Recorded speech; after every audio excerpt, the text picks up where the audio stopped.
භගවතු අරහතෝ සම්මා සම්බුද්දස්ස නමෝ තස්ස භගවතු අරහතෝ සම්මා සම්බුද්දස්ස නමෝ තස්ස භගවතු අරහතෝ සම්මා සම්බුද්දස්ස.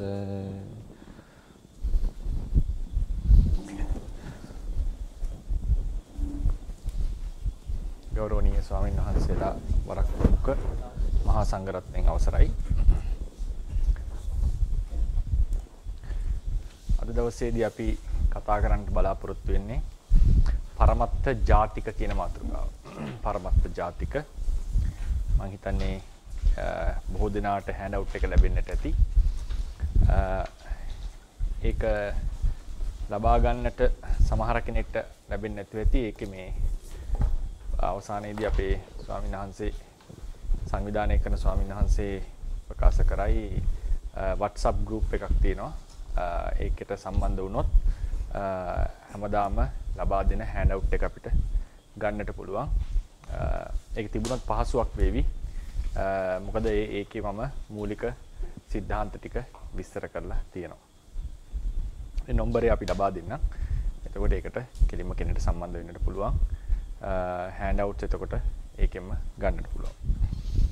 ඉතින් අපි ඊයේ දවසේදී කතා කරා උපාදිනෝ ධම්මා කියලා මාතෘකාවක්. උපාදිනෝ ධම්මා කිය මොනවද? අවකාශ ලැබූ කර්මයක ප්‍රතිඵල වශයෙන් හටගන්නට ඇති ධර්ම වලට කියනවා උපාදිනෝ ධම්මා කියලානේ. හටගන්නට නියමිත. ඒකෙන් කිව්වා අවකාශ ලැබූ කර්මය කියලා විශේෂ පදයක් අපි යදුවා. කර්මයක් රැස් කරාම ඒ ශක්තියක් රැස් වෙනවා. ඒ ශක්තිය ඒ කර්මය ඔහේ විපාක දෙන්නේ නැහැ. ඒකට අවස්ථාව ලැබෙන්නට ඕනේ. ඒ අවස්ථාව ලැබුණාම මේ කර්මයට කියනවා ඕකාසකත නැත්නම් ලද්දෝකාස කර්මය කියලා. ඉතින් ඒ කර්මයෙන් උපදින්නට යන විපාකය උපදින්නට කලින්ම විද්‍යමානයි කියලා විස්තර වෙනවා. බුදුරජාණන් වහන්සේ මේක දේශනා කරේ පොට්ටපාද සූත්‍රයේදී. අපි මේ අද දීපු හෑන්ඩ් අවුට් එකේ උපාදිනෝ ධම්මා කියන කොටස ඊයට අදාළ එක පරමත්ත ජාතික කියන එක තමයි අදට අදාළ ටික. මේ උපාදිනෝ ධම්මා කියන එකේ බලන්න මට ඊයේ හෑන්ඩ් අවුට් එක කලින් දෙන්න බැරි වෙච්ච නිසා ඒකේ නම්බර 4 යටතේ ඇති 4 යටතේ තිට්ඨතේව සායම් පොට්ටපාද අරූපී අත්තා සංඥාමයෝ. අරූපීමය වූ සංඥාමය වූ ආත්මය පවතිනවා. මෙතන අත්තා කියලා කියන්නේ මූල චිත්තයට භවාංග චිත්තයට. මොකද ආත්මයක් ලෙස බුදුරජාණන් වහන්සේ ආත්මය අනාත්මවාදී ධර්මයක් දේශනා කරේ. මෙතන අත්තා කියලා ගන්නෙ ඒ ජීවිතයට ප්‍රධාන වශයෙන් භවාංග සිත්තට. ඒතකොට මේ දේශනා කරන්නේ සංඥාමය වූ ආත්මය පවතින කල්හි අත ඉමස්ස පුරිසස්ස අඤ්ඤා සංඥා උප්පජ්ජති අඤ්ඤාච සංඥා නිරුද්ධති. මේ පුරුෂයාට තවත් වෙන සංඥාවක් උපදිනවා, තව සංඥාවක් නිරුද්ධ වෙනවා. මෙතන මේ කතාව වෙන්නේ පොට්ටපද සූත්‍රයේ බැලුවම අරූපී අත්ථ අරූපාත්ම භාවය අරූප ලෝකය ගැන මේ කියන්නේ. එතනදී බුදුරජාණන් තුනක් වෙනවනේ ආත්ම භාව. සාමාන්‍යයෙන් අපි ගන්න මේ සාමාන්‍යයෙන් ගන්න ශරීරයක් තියෙන ආත්මය ගැන කියනවා. මනෝමය ආත්මය ගැන කියනවා. මනෝමය ආත්මයක් කියලා කියන්නේ සාමාන්‍යයෙන් බ්‍රහ්මයන්ට තියෙන සියුම් ශරීර සහිත සත්වයෝ ගැන. දෙවියෝ බ්‍රහ්මයෝ වගේ අය. සියුම් ශරීර සහිත. ඊට පස්සේ කියනවා බුදුරජාණන් වහන්සේ අහනවා එහෙමවත් ශරීරයක් නැති අරූපී ආත්ම භාව ඉන්නවද ගොම අරූපී ආත්ම භාව කියලා කොටසකුත් ඉන්නවා කියලා ප්‍රකාශ කරනවා. මේක ඊටාම වැදගත් සූත්‍රයක්. අරූප ලෝකෙහි රූප නැහැ කියන එක ප්‍රකාශ කෙරෙනවා. අරූප ලෝකෙහි රූප නැහැ කියන එක. ඒක තව කීප තැනකින්ම පැහැදිලි ලෙස ඔප්පු වෙනවා. නැත්තම් අර ප්‍රශ්නයක් තියෙනවනේ නලකලාපී සූත්‍රය යනෝනේ. නලකලාපී සූත්‍රයේ හැටියට නාම රූප දෙක අනිවාර්යෙන් එකිනෙකට ප්‍රත්‍යවීමින් පවතිනවා කියලා දේශනා කරනවා. ඒක ථේරවාදීන් අර්ථකථනය කරන්නේ මේක පංචවෝකාර භවයේ මුල් කරගෙන කරපු දේශනාව. නලකලාපී සූත්‍රය.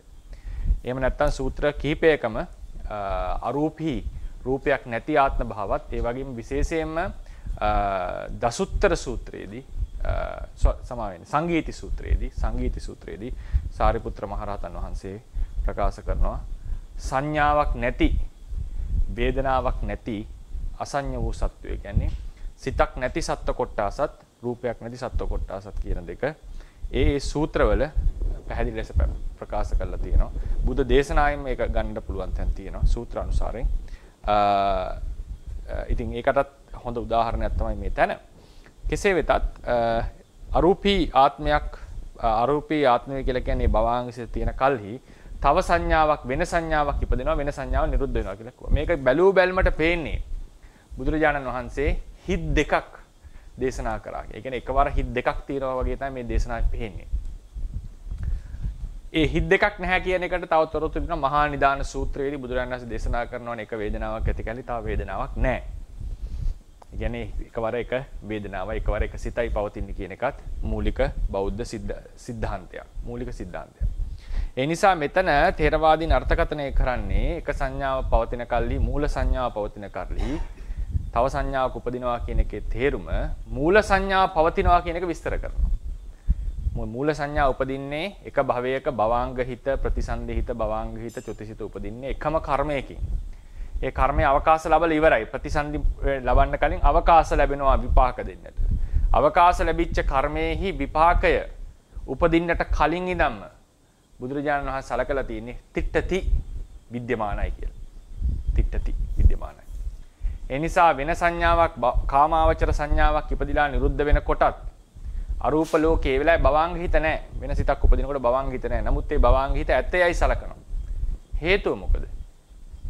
එයාගේ හේතුව වෙච්ච එයාගේ උප්පත්ති හේතු වෙච්ච කර්මය ජනක හේතු වෙච්ච කර්මය අවකාශ ලැබලා ඉවරයි විපාක ලබා දෙන්නට. විපාක ලබා දෙමින් එයා ඉන්නේ. විපාක ලබා දෙමින් එයා ඉන්නේ. ඊට ඕකාසගත කර්මය කියලා කියන. අවකාශ ලබා දෙන්නට අවස්ථාව ලැබෙනවා. නමුත් විපාකයේ තාම ඉපදිලා නැහැ. ඒ වෙලාවට උපදින්නට නියමිත විපාකය උප්පාදිනෝ ධම්මා කියලා කියනවා. උප්පාදිනෝ ධම්මා. ඒක තා ප්‍රභේද දෙකක් තියෙනවා. අවකාශ ලැබූ කර්මයක් විපාකයක් ලබා දෙන්නට ලබා දෙන අතරතුර ලබා දීම ඒකට කියනවා දැන් ලබා දෙන්නට කලින් දැන් ජීවිතයක් වගේ ගත්තම ලබා දෙමින් යනවා. සිත් ටිකක් ඉපදිලා තව සිත් ටිකක් ඉපදිලා නැහැ. ඊට පස්සේ සම්පූර්ණයෙන් ඒ ජීවිතය අවසන් වුණා. මේ වගේ අවස්ථා තුනකින් ඒ කර්මය හඳුන්වනවා. අපි ඔය ඉදිරියට කතා කරමු. ඉතින් මට කියන්නට ඕනේ උප්පාදිනෝ ධම්මා කියලා කියන්නේ උප්පාදිනෝ ධම්මා කියලා කියන අපි ඊයේ කෙටියෙන් තමයි හඳුනන්න පුළුවන් උනේ ඊයේ අවසන් භාගයේදී දේශනාවේ. උප්පාදිනෝ ධම්මා කියලා කියන්නේ කර්ම රැස් වුණාම ඒ කර්ම ශක්තිය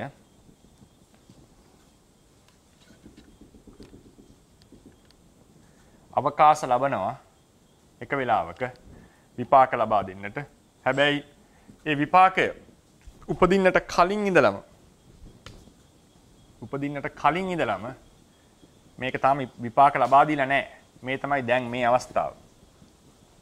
මේ තමයි ඉදිරියට එන තියෙන අවස්ථාව. මේක උපදින්නට කලින්ම විද්‍යමානයි කියලා සලකනවා. තිට්ඨටි නැත්නම් ඇත විද්‍යමානයි කියලා සලකනවා. විද්‍යමානයි කියලා සලකනවා. හේතුව මේ ධර්මයේ උපදවන්නට හේතු වෙන කර්මය අවස්ථාව ලැබලා අවකාශ ලැබලා විපාකයක් ලබා දෙනවා. ඒක තමයි ඒකේ පිටුපස තියෙන දර්ශනය. ඊළඟට අද පටන් ගන්න පරමත්ත ජාතික කියන මාතෘකාව යටතේ. පරමත්ත ජාතික කියන මාතෘකාව යටතේ. දැන් අපි කතා කරා පරමාර්ථ ධර්ම, උප්පාදිනෝ ධම්ම, පරමත්ත ජාතික කියන ධර්ම ටික අපි කතා කරා. මොනවද පරමත්ත ජාතික කියලා කියන්නේ? පරමත්ත ජාතික ධර්ම වලටත් තියෙනවා මේ පරමත්ත ධර්ම වලම එක්තරා අවස්ථාවක්. එක්තරා අවස්ථාවක්. මේවටම තියෙන ආවේනික වෙච්ච ස්වභාව ලක්ෂණ. දැන් ද්වේෂය ගත්තොත් ද්වේෂයේ තියෙන අරමුණේ ගැටෙන ස්වභාවය. අරමුණට විරුද්ධ වෙන ස්වභාවය. ලෝභයේ තියෙන අරමුණේ ඇලෙන බව. නමුත් මේ ද්වේෂය, ලෝභය වගේ දේවල් මේ හිතේ හටගන්න අවස්ථාවක් තියෙනවා. අපේ సంతානේ නිදාගෙන ඉන්නා වගේ තියෙන අවස්ථාවක් තියෙනවා. సంతානේ ලුහු බැඳගෙන ඉන්න අවස්ථාවක් තියෙනවා. මේකට කියනවා අනුස්සය අවස්ථාව කියලා. අහලා ඇති නේද? අනුස්සය අවස්ථාව. දැන් කුසල් කරනකොට ලෝභ දෝෂ මොහ අපේ හිතේ නැහැ පිරිසුදු කුසලයක්. දැන් සමහර කෙනෙක්ට අහන්න පුළුවන් ඒක සාසව කුසලයක්ද කියලා. ඒකත් විස්තර කරගමුකෝ. සාසව කුසලයක්.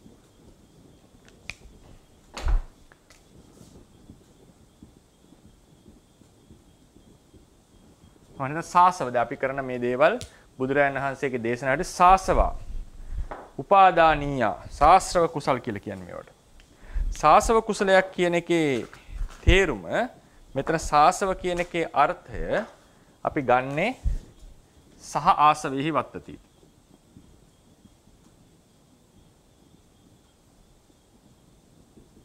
සාසව.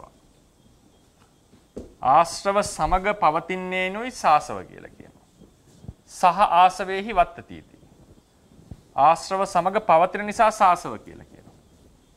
මොකද්ද මේ ආශ්‍රව සමග පවතිනවා කියලා කියන්නේ? සහ අභිධර්ම ක්‍රමයේ හැටියට මේ සහ කියන පදේ අර්ථ කීපයක් තියෙනවා. ප්‍රධාන වශයෙන් අපිට අර්ථ හතරක් හම්බ වෙනවා.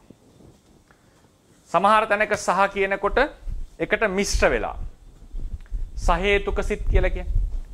මේ සහ කියන එකේ සයන්න තමයි වෙලා තියෙන්නේ. මේ තියෙන්නේ ස ධන ආසව. මේක තමයි සාස වෙලා තියෙන්නේ. මේ සයන්න ආවේ සහ කියන එකෙන්. සහ කියලා කියන්නේ together නැත්නම් එකට කියන අර්ථය. හරිනේ? එකට කියන අර්ථය. ඉංග්‍රීසියෙන් කියන්නේ together කියලා. එතකොට මේ සහ කියන එකේ අර්ථ කිහිපයක් අපේ ධර්මයේ හම්බ වෙනවා. එකක් තමයි සංප්‍රයුක්ත වයෙන් මිශ්‍රයි. එකටම ඉපදිලා එකටම පවතින්නේ. සහේතුක සිත් කියලා කියන්නේ හේතු සහිත සිත්. හේතු සමග උපදින සිත්. හේතු සමග එකට පවතින සිත්. අහේතුක සිත් කියලා කියන්නේ එහෙම හේතු නැති සිත්. සහේතුක හේතුක. තව තැනක සාසව කියලා කියනවා. තව තැනක සහ කියන එකෙන් අර්ථ වෙනවා සප්පච්චයා ධම්මා කියලා වචනයක් හරිනේ. සප්පච්චයා ධම්මා. සප්පච්චයා කියලා කියන්නේ පච්චේනේ ප්‍රත්‍ය. හේතුපච්චය එහෙම කියලා කියන්නේ ප්‍රත්‍ය. සප්පච්චයා කියන්නේ හේතු සහිතයි. හේතු සහිතයි කියන එකේ තේරුම හේතුන් සමග එකට හට ගන්නවා කියන එක නෙවෙයි. යම් ධර්මයක් හට ගන්නට හේතු අවශ්‍ය නම් හේතු නැතුව හටගන්නේ නැතිනම් ඒ ධර්මයේ හේතු සහිතයි කියලා කියනවා. ඒ හේතු සහිත කියලා කියන්නේ එකට හින්න නිසා නෙවෙයි. දැන් පළවෙනි එකේ හැටියට ගත්තොත් ලෝභයයි සිතයි චිත්තයයි එකටම පවතින ලෝභ මූල හිතේ. එකට මම මේ ලියුවට ඒක එකට පවතින එකට මිශ්‍ර වෙලා තියෙනවා. හරිනේ? අපි හිතමුකෝ චක්කු ප්‍රසාදේ නිසා චක්කු විඥාණය හට ගන්නවා කියලා. චක්කු ප්‍රසාදේ ඇහැ කලින් හටගෙන ඉවරයි. චක්කු ප්‍රසාදේ පස්සේ හටගන්න. හැබැයි මේ චක්කු විඥානේ සමාවෙන්නේ. ඇහැ හටගෙන ඉවරයි චක්කු විඥානේ පස්සේ හටගන්න. චක්කු විඥානයේ ප්‍රත්‍ය හේතු සහිතයි නිකන් හටගන්න බෑ. මොනවද ඒ හේතු? රූපාරම්මණය සහ චක්කු ප්‍රසාදේ කියන හේතු දෙකෙන් යුක්තව තමයි මෙයා හටගන්නේ. එහෙම නැතුව හටගන්නේ නැහැ. එතන සහ කියන්නේ එකට ඉන්න අර්ථයෙන් නෙවෙයි. හේතු නැතුව හටගන්න හැකින අර්ථය. ඊළඟට සහ ආසවෙහි වත්තති කියන ආශ්‍රව සමග නිසා පවතින නිසා සාසව කියලා කියනකොට ආශ්‍රව සමග පවතිනවා කියලා කියන්නේ අපි හිතමු මේක ආරම්මණය කියලා. මේ ආරම්මණය ආශ්‍රව හතරක් තියෙනවානේ. කාමාශ්‍රව, භවආශ්‍රව, අවිද්‍යාශ්‍රවනේ, දික්ඨාශ්‍රව. මේ ආශ්‍රව වලින් මේ ආරම්මණය අරමුණු කරනවා. මේ ආශ්‍රව වලින් මේ ආරම්මණය අරමුණු කරනවා. එතකොට මේ ආරම්මණය ආශ්‍රව සහිතයි කියන එක තව න්‍යායක්. ඒකෙන් කියවෙන්නේ ආශ්‍රවයක එකට ඉපදුනා කියන එක නෙවෙයි. දැන් මේ ආරම්මණය රූපයක් කියලා කියන්නේ. රූපය ආශ්‍රව වලට අරමුණු වෙන නිසා රූපය සාසවයි. රූපේ සමග ආශ්‍රව හටගන්න නිසා නෙමෙයි සාසව උනේ. අරමුණු වෙන නිසා ආශ්‍රව වලට. සහේතුක උනේ දැන් පද තුනක් අපි කිව්වා. සහේතුක සිත් අහේතුක සිත් කියලා කිව්වනේ. සහේතුක උනේ ඇයි? හේතුන් සමග පවතින නිසා. එකට හටගෙන පවතින නිසා. සප්පච්චය කියලා කිව්වේ. පච්චය කියන්නේ ප්‍රත්‍ය. යම් ධර්මයක් හේතු නිසා හට ගන්නවා නම් හේතු නැතුව හටගන්නේ නැතිනම් එකට පවතින එක නෙමෙයි කියන්නේ. හේතු නැතුව හටගන්නේ නැත්නම් ඒ ධර්මය සප්පච්චය හේතු සහිතයි. මෙතන සයන්න කියුනේ හට ගැනීමට අවශ්‍යයි කියන අර්ථයෙන්. ඊට පස්සේ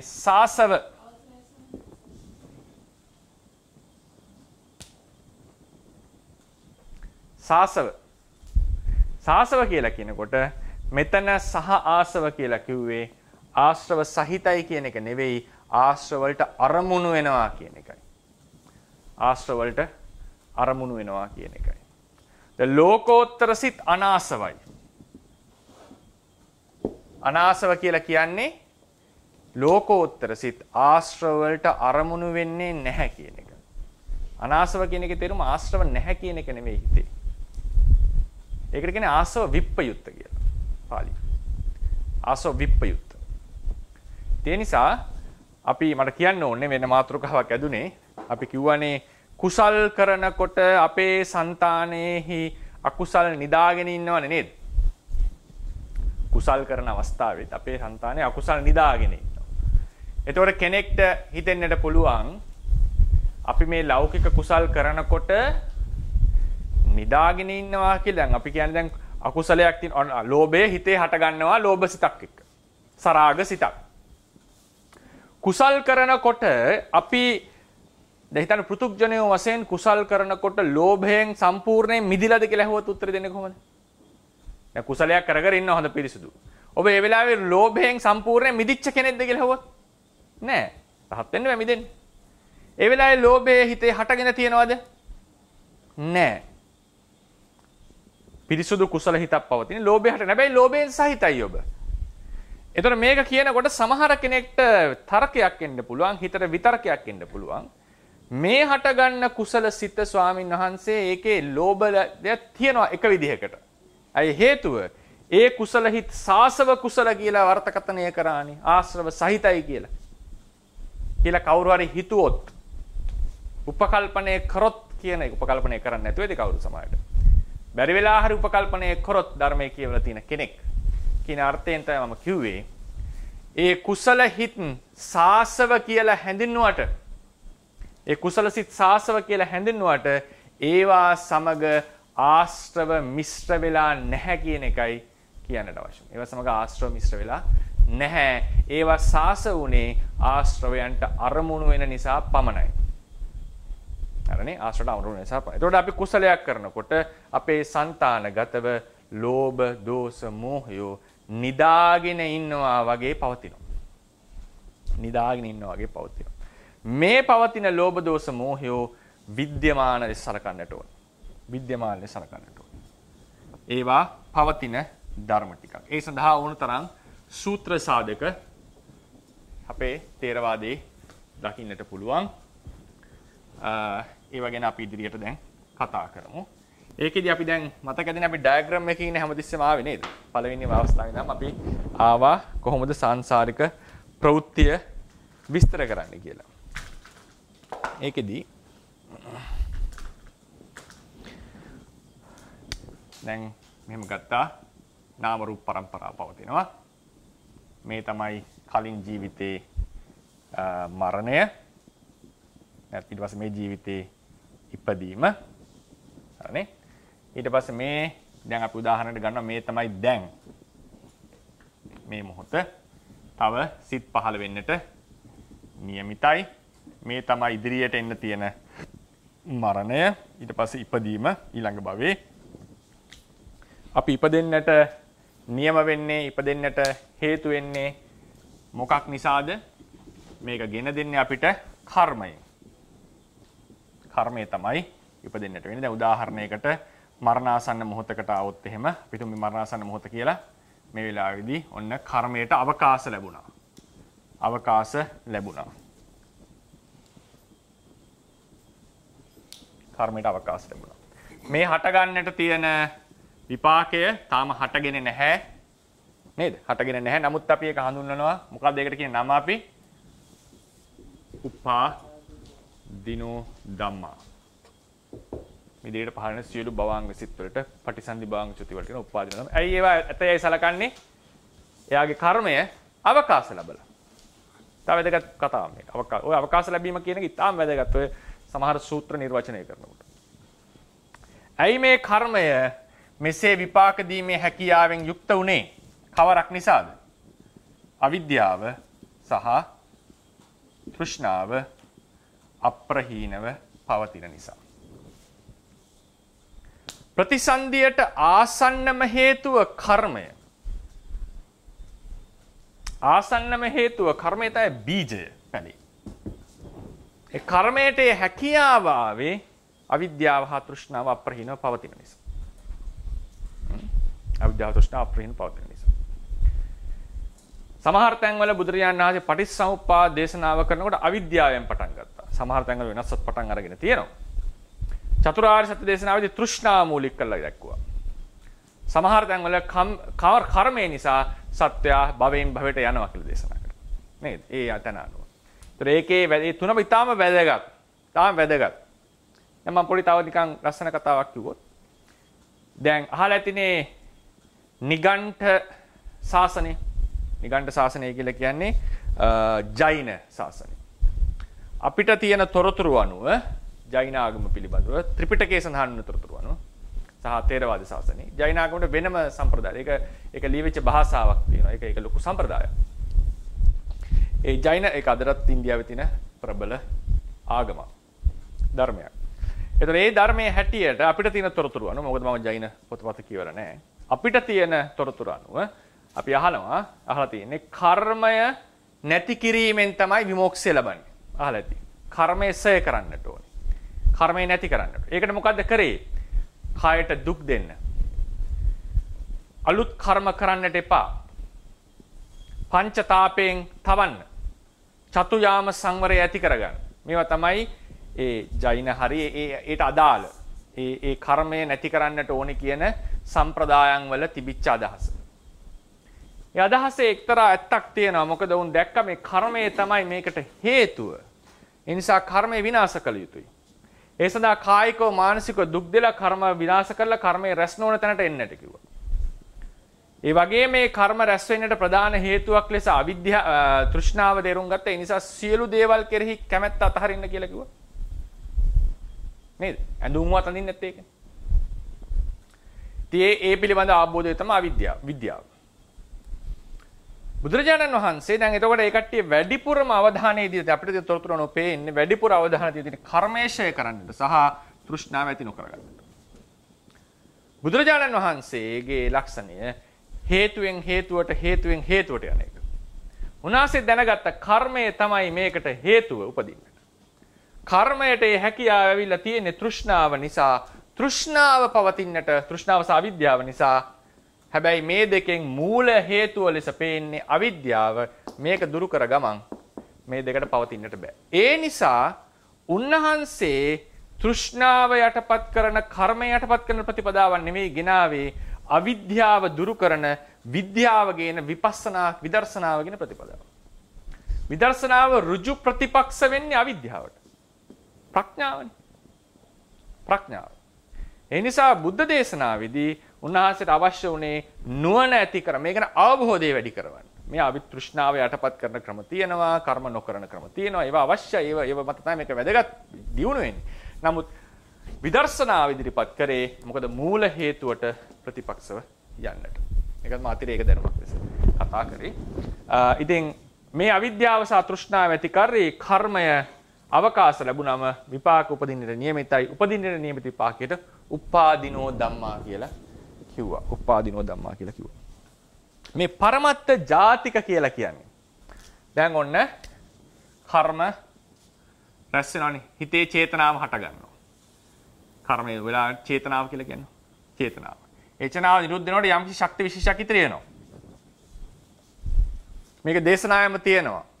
මේ ශක්ති විශේෂයේ సంతානයේ ලුහු බැඳෙනවා. මම මේකයි අද දීපු හෑන්ඩ් අවුට් එකේ පළවෙනි පිටුවෙන් බලන්න. ඒකේ තියෙනවා බුදුරජාණන් වහන්සේ කෙසේද මේ කර්මය පිසුපස්සේ එනවා කියන එක දේශනා කරලා තියෙනවා ධම්මපදයේදී. පළවෙනි නම්බරේ ඇත්තේ. නහි කම්මං කතං කම්මං නහි පාපං කතං කම්මං. ඒ පාපං වෙන්න ඕනේ. නහි පාපං කතං කම්මං සජ්ජු කීරංව මුච්චති දහන්තං බාල මන්වේති බස්මච්ඡන්නෝව පාවකෝ. පාපය ඒ වෙලාවෙම මිදෙන්නේ නැහැ. හරියට කිරි ඒ වෙලාවෙම මිදෙන්නේ නැහැ වගේ පාපය මිදෙන්නේ නැහැ. විපාක දෙන්නේ නැහැ. පාපය එක වෙලාවෙම විපාක දෙන්නේ නැහැ. ඒක පිටුපස්සේ එළවගෙන එනවා. චිත්තසංතානෙ. මොකද්ද මේ කතා කරලා තියෙන්නේ? කර්ම වේගයක් ගැන, කර්ම ශක්තියක් ගැන මේ කියලා දෙන්නේ.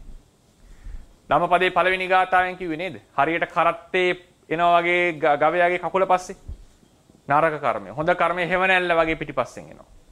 මෙන්න මේ කියන්නේ මේ තවත් විශේෂ ගති ස්වභාව ටිකක් දේශනා කරපු තැන් මේවා. දේශනා කරපු තැන්. ඒතර එහෙම අහුවෙන ගති ස්වභාව ටිකක් තියෙනවා. දැන් උදාහරණයකට මේ අවිද්‍යාව තෘෂ්ණාව කර්ම ශක්තිය කරන කර්මය නේ මම මේ කතා කරන්නේ. කර්ම ශක්තිය. දැන් අවිද්‍යාව කියන එක සමහර වෙලාවට ඔන්න මෝහ මූලසිත මෝහය ලෙස හට ගන්නවා. ලෝභය ලෙස හිතේ හට ගන්නවා. හැබැයි අපි කුසල් කරනවා සමහර වෙලාවට. මේ කුසල් කරනකොටත් මේ කුසල් කරනකොට මේ අවිද්‍යාව තෘෂ්ණා දෙක පවතිනවා අපේ సంతානෙ.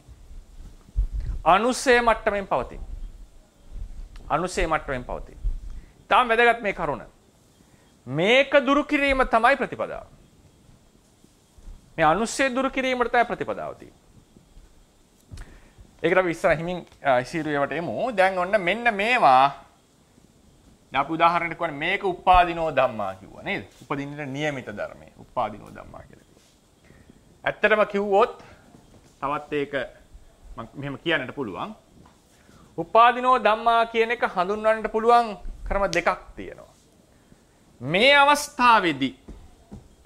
මේ අවස්ථාවේ ඉඳලා මේ ධර්මයන්ගේ හට ගැනීම අනුව මේ ධර්මය විස්තර කරන්න පුළුවන් මෙතන ඉඳලා සම්භාවිතාවක් ලෙස. සම්භාවිතාවක් ලෙස. අනාගතයේ හටගන්නට තියෙන ධර්ම අරමුණු කරලත් ඒක ගැන කතා කරන්නට පුළුවන්. එතකොට ඒක විස්තර කරන ක්‍රම දෙකක් තියෙනවා. ඒකට මම අවසානයේ ඉන්නම් මේ දේශනාව අවසානයේදී. දැන් මෙතනදී අවිද්‍යාව තෘෂ්ණාව කර්මය කියන ඒවා හිතේ හටගන්න දේවල් නෙවෙයි. ඒක හොඳට මතක තියාගන්න. මේ කතා කරන දේවල්. මෝහය, ලෝභය කියන එක හිතේ හට ගන්නකොට අපිට ප්‍රකටයි. කුසලයක් කරනකොට අපි ලෝභයෙන් යුක්තයි, මෝහයෙන් යුක්තයි. අනුසේ මට්ටමේ තියෙන අවිද්‍යාව, තෘෂ්ණාව, කර්ම අවිද්‍යාව තෘෂ්ණාව යුක්තයි. කර්මය අපි පසුපස්සේ ලුහු බැඳගෙන එනවා. මෙන්න මේ අටගන්න නිරුද්ධ වෙන ධර්මයන්ට අපි කියව වචනේ මොකද්ද? පරමත්ත ධම්ම. මතකද? මේ තමයි පරමත්ත ධම්ම. මේ තමයි උපාදිනෝ ධම්ම. මෙහෙම පවතින ගතිවලට කියන නම තමයි අපි පරමත්ත ජාතික. පරමත්ත ජාතික. මේ පරමත්ත ජාතික කියන නම විශේෂයෙන් කියන්නට ඕනේ. මේ වචනේ ඉගැන්වීමේ පහසුව සඳහා යොදාගත්ත වචනයක්. ටීකාවේ හම්බ වෙන්නේ මේ ධර්මයෝ පරමාර්ථ ධර්ම ලෙස හඳුන්වන්නට එපා. මොකද පරමාර්ථ ධර්මයක් වීමට සහජාත ධර්ම සමග හටගත්ත දෙයක් විය යුතුයි. මේවා හටගන්න තැනට ඇවිල්ලා නැහැ. හරිනේ? හැබැයි මේවා විද්‍යමානයි. කොහොමද ඒකේ විද්‍යමානත්වය බලන්නේ කියන එක අපි දැන් ඉස්සරහට තේරුම් ගමු. කොහොම මේවා විද්‍යමානයි. මේවා විද්‍යමාන නිසා ලොකු බලපෑමක් චිත්තසංතානයට කරනවා. ඒ නිසා ඒ වගේ පරමාර්ථ ස්වභාවය නැහැ නෙවෙයි තියෙනවා. පරමාර්ථ ධම්ම කියන්නේ සුදුසු නැහැ. ඒ නිසා පරමාර්ථ ජාතික කියන්නේ පරමාර්ථ ස්වභාවයට අයිති කියන වචනේ දාන්නේ. මේ වචනේ තමයි මම උගන්වීමේ පහසුව සඳහා යොදාගන්නේ. කියන්න එපා නැත්තම් මේ වචනේ හොයයි. පරමාර්ථ ජාතික කියන වචනේ. පරමාර්ථ ජාතික කියන එකේ තේරුම පරමාර්ථ කියන ලොකු කුලකයට ඇතුළත්. නමුත් පරමාර්ථ ධම්ම කියන සංඛ්‍යාවට යන්නේ නැහැ කියන එක. පරමාර්ථ ජාතිය. පරමාර්ථ ධම්ම කියන්නේ නැහැ. මොකද හේතුව පරමාර්ථ ධර්මයක් වෙන්නට අර සහජාත ධර්ම සමග හට ගන්නට ඕනේ කියන නිර්වචනයෙන් ඒක හඳුන්වන නිසා. දැන් මේ ධර්මය තමයි අද කතා කරන්න තියෙන්නේ පරමාර්ථ ජාතික කියන එක. අපි හෑන්ඩ් අවුට් එකට යන්. ඒතකොට ඒ ලේසි විස්තර කරගන්නට. පරමත්ත ජාතික. නැති අයට ඒක අහගෙන ඉන්න පුළුවන්. පරමත්ත ජාතික යනු සත්‍ය වශයෙන් විද්‍යමාන නමුත් පරමත්ත ජාතික යනු සත්‍ය වශයෙන් විද්‍යමාන නමුත් උත්පාදයට නොපැමිණි ධර්මයෝය.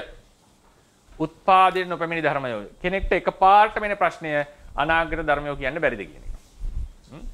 ඒක අපි පස්සේ විස්තර කරගමු. උත්පාදයට නොපැමිණි ධර්මයෝය. ඒ කියන්නේ එන්නට සුදුසුකම් තියෙනවා තාම පවතිනවා. මේව ධර්මයෝ සහජාත ධර්ම සමග උත්පාදයට නොපැමිණි නිසා පරමාර්ථ ධර්ම ලෙස නොහඳුන්වයි. මෙම ගති ස්වභාවය හේතු ඇති කල්ලි පරමාර්ථ ධර්ම ලෙස හටගනී. මේවා හට ගන්නවා. දැන් අනුසේල් මෝහය චෛසිකය ලෙස හට ගන්නවා. ලෝභයත් එහෙමයි. සාමාන්‍යයෙන් කියන්නේ කර්මයේ විපාකයේ ලෙස හට ගන්නවා කියලා. කර්ම ශක්තිය. ධර්මයේ දැක්වෙන මෙවන් පරමාර්ථ ජාතික ධර්ම වලට උදාහරණ නම් මොනවද? අනුසය. වාසනා කිලේශය, කර්ම ශක්තිය, කර්ම සමංගීතාවය පොඩි වෙනසක් තියෙනවා දෙකේ. ආසය, චරිත කියලා කියන්නේ චරිත ලක්ෂණ නෙවෙයි. චරිත කියලා කියන්නේ කර්ම කියන එකමයි. ආසය, අනුසය, චරිතය, අදිමුත්‍ය කියලා අහලා තියෙන්නේ. චරිතය කියලා කියන්නේ පුරුදු කරන ලද කියන එකයි. චරති කියන්නේ හැසිරෙනවා. චරිත කියලා කියන්නේ පුරුදු කරන ලද කියන එකයි. පෙර පුරුදු කරන ලද දේවල්, හොඳ හෝ නරක කර්ම කියන එකයි මේ කියලා තියෙන්නේ. අදිමුත්‍ය ඒ අපේ సంతානයේ තියෙන සමහර දේවල් වලට නැඹුරු ගතිය. ඒවා අපි පස්සේ විස්තර කරන්න. ගොඩාක් පස්සට කියලා විස්තර. දැන් මේ ලක්ෂණ විස්තර කරන්නේ නැහැ. ඉස්සලම චිත්තචෛතසික ධර්ම හඳුනාගෙන, රූප හඳුනාගෙන, හේතුඵලයේ තේරුම් අරගෙන තමයි ඔය විස්තර කරන්නේ. මේවටත් වඩා assume නෙමෙයි, පරමාර්ථ ධර්ම වලට වඩා assume. ගති ස්වභාව ටික. ඊට පස්සේ මේ තුන්වෙනි එක. මෙම ධර්ම ස්වභාවය සත්‍යයකගේ චිත්තසංතානයේ ඇසුරු කරගෙන පවතී. චිත්තසංතානයේ ඇසුරු කරගෙන පවතින. අහවල් තැන තියනවා කියලා කියන්නට බැරි දෙයක් ඒක. සිත ඇතුලේ පවතිනවා කියලා කෙනෙක්ට කියත හැකියි. නමුත් එතකොට කෙනෙක්ට ඒක මොකද්ද වැරදි අර්ථකථනයක් කරනවා චෛතසිකයක් වගේද කියලා නේද? ඊට වඩා assume ස්වභාව ටිකක් මේක.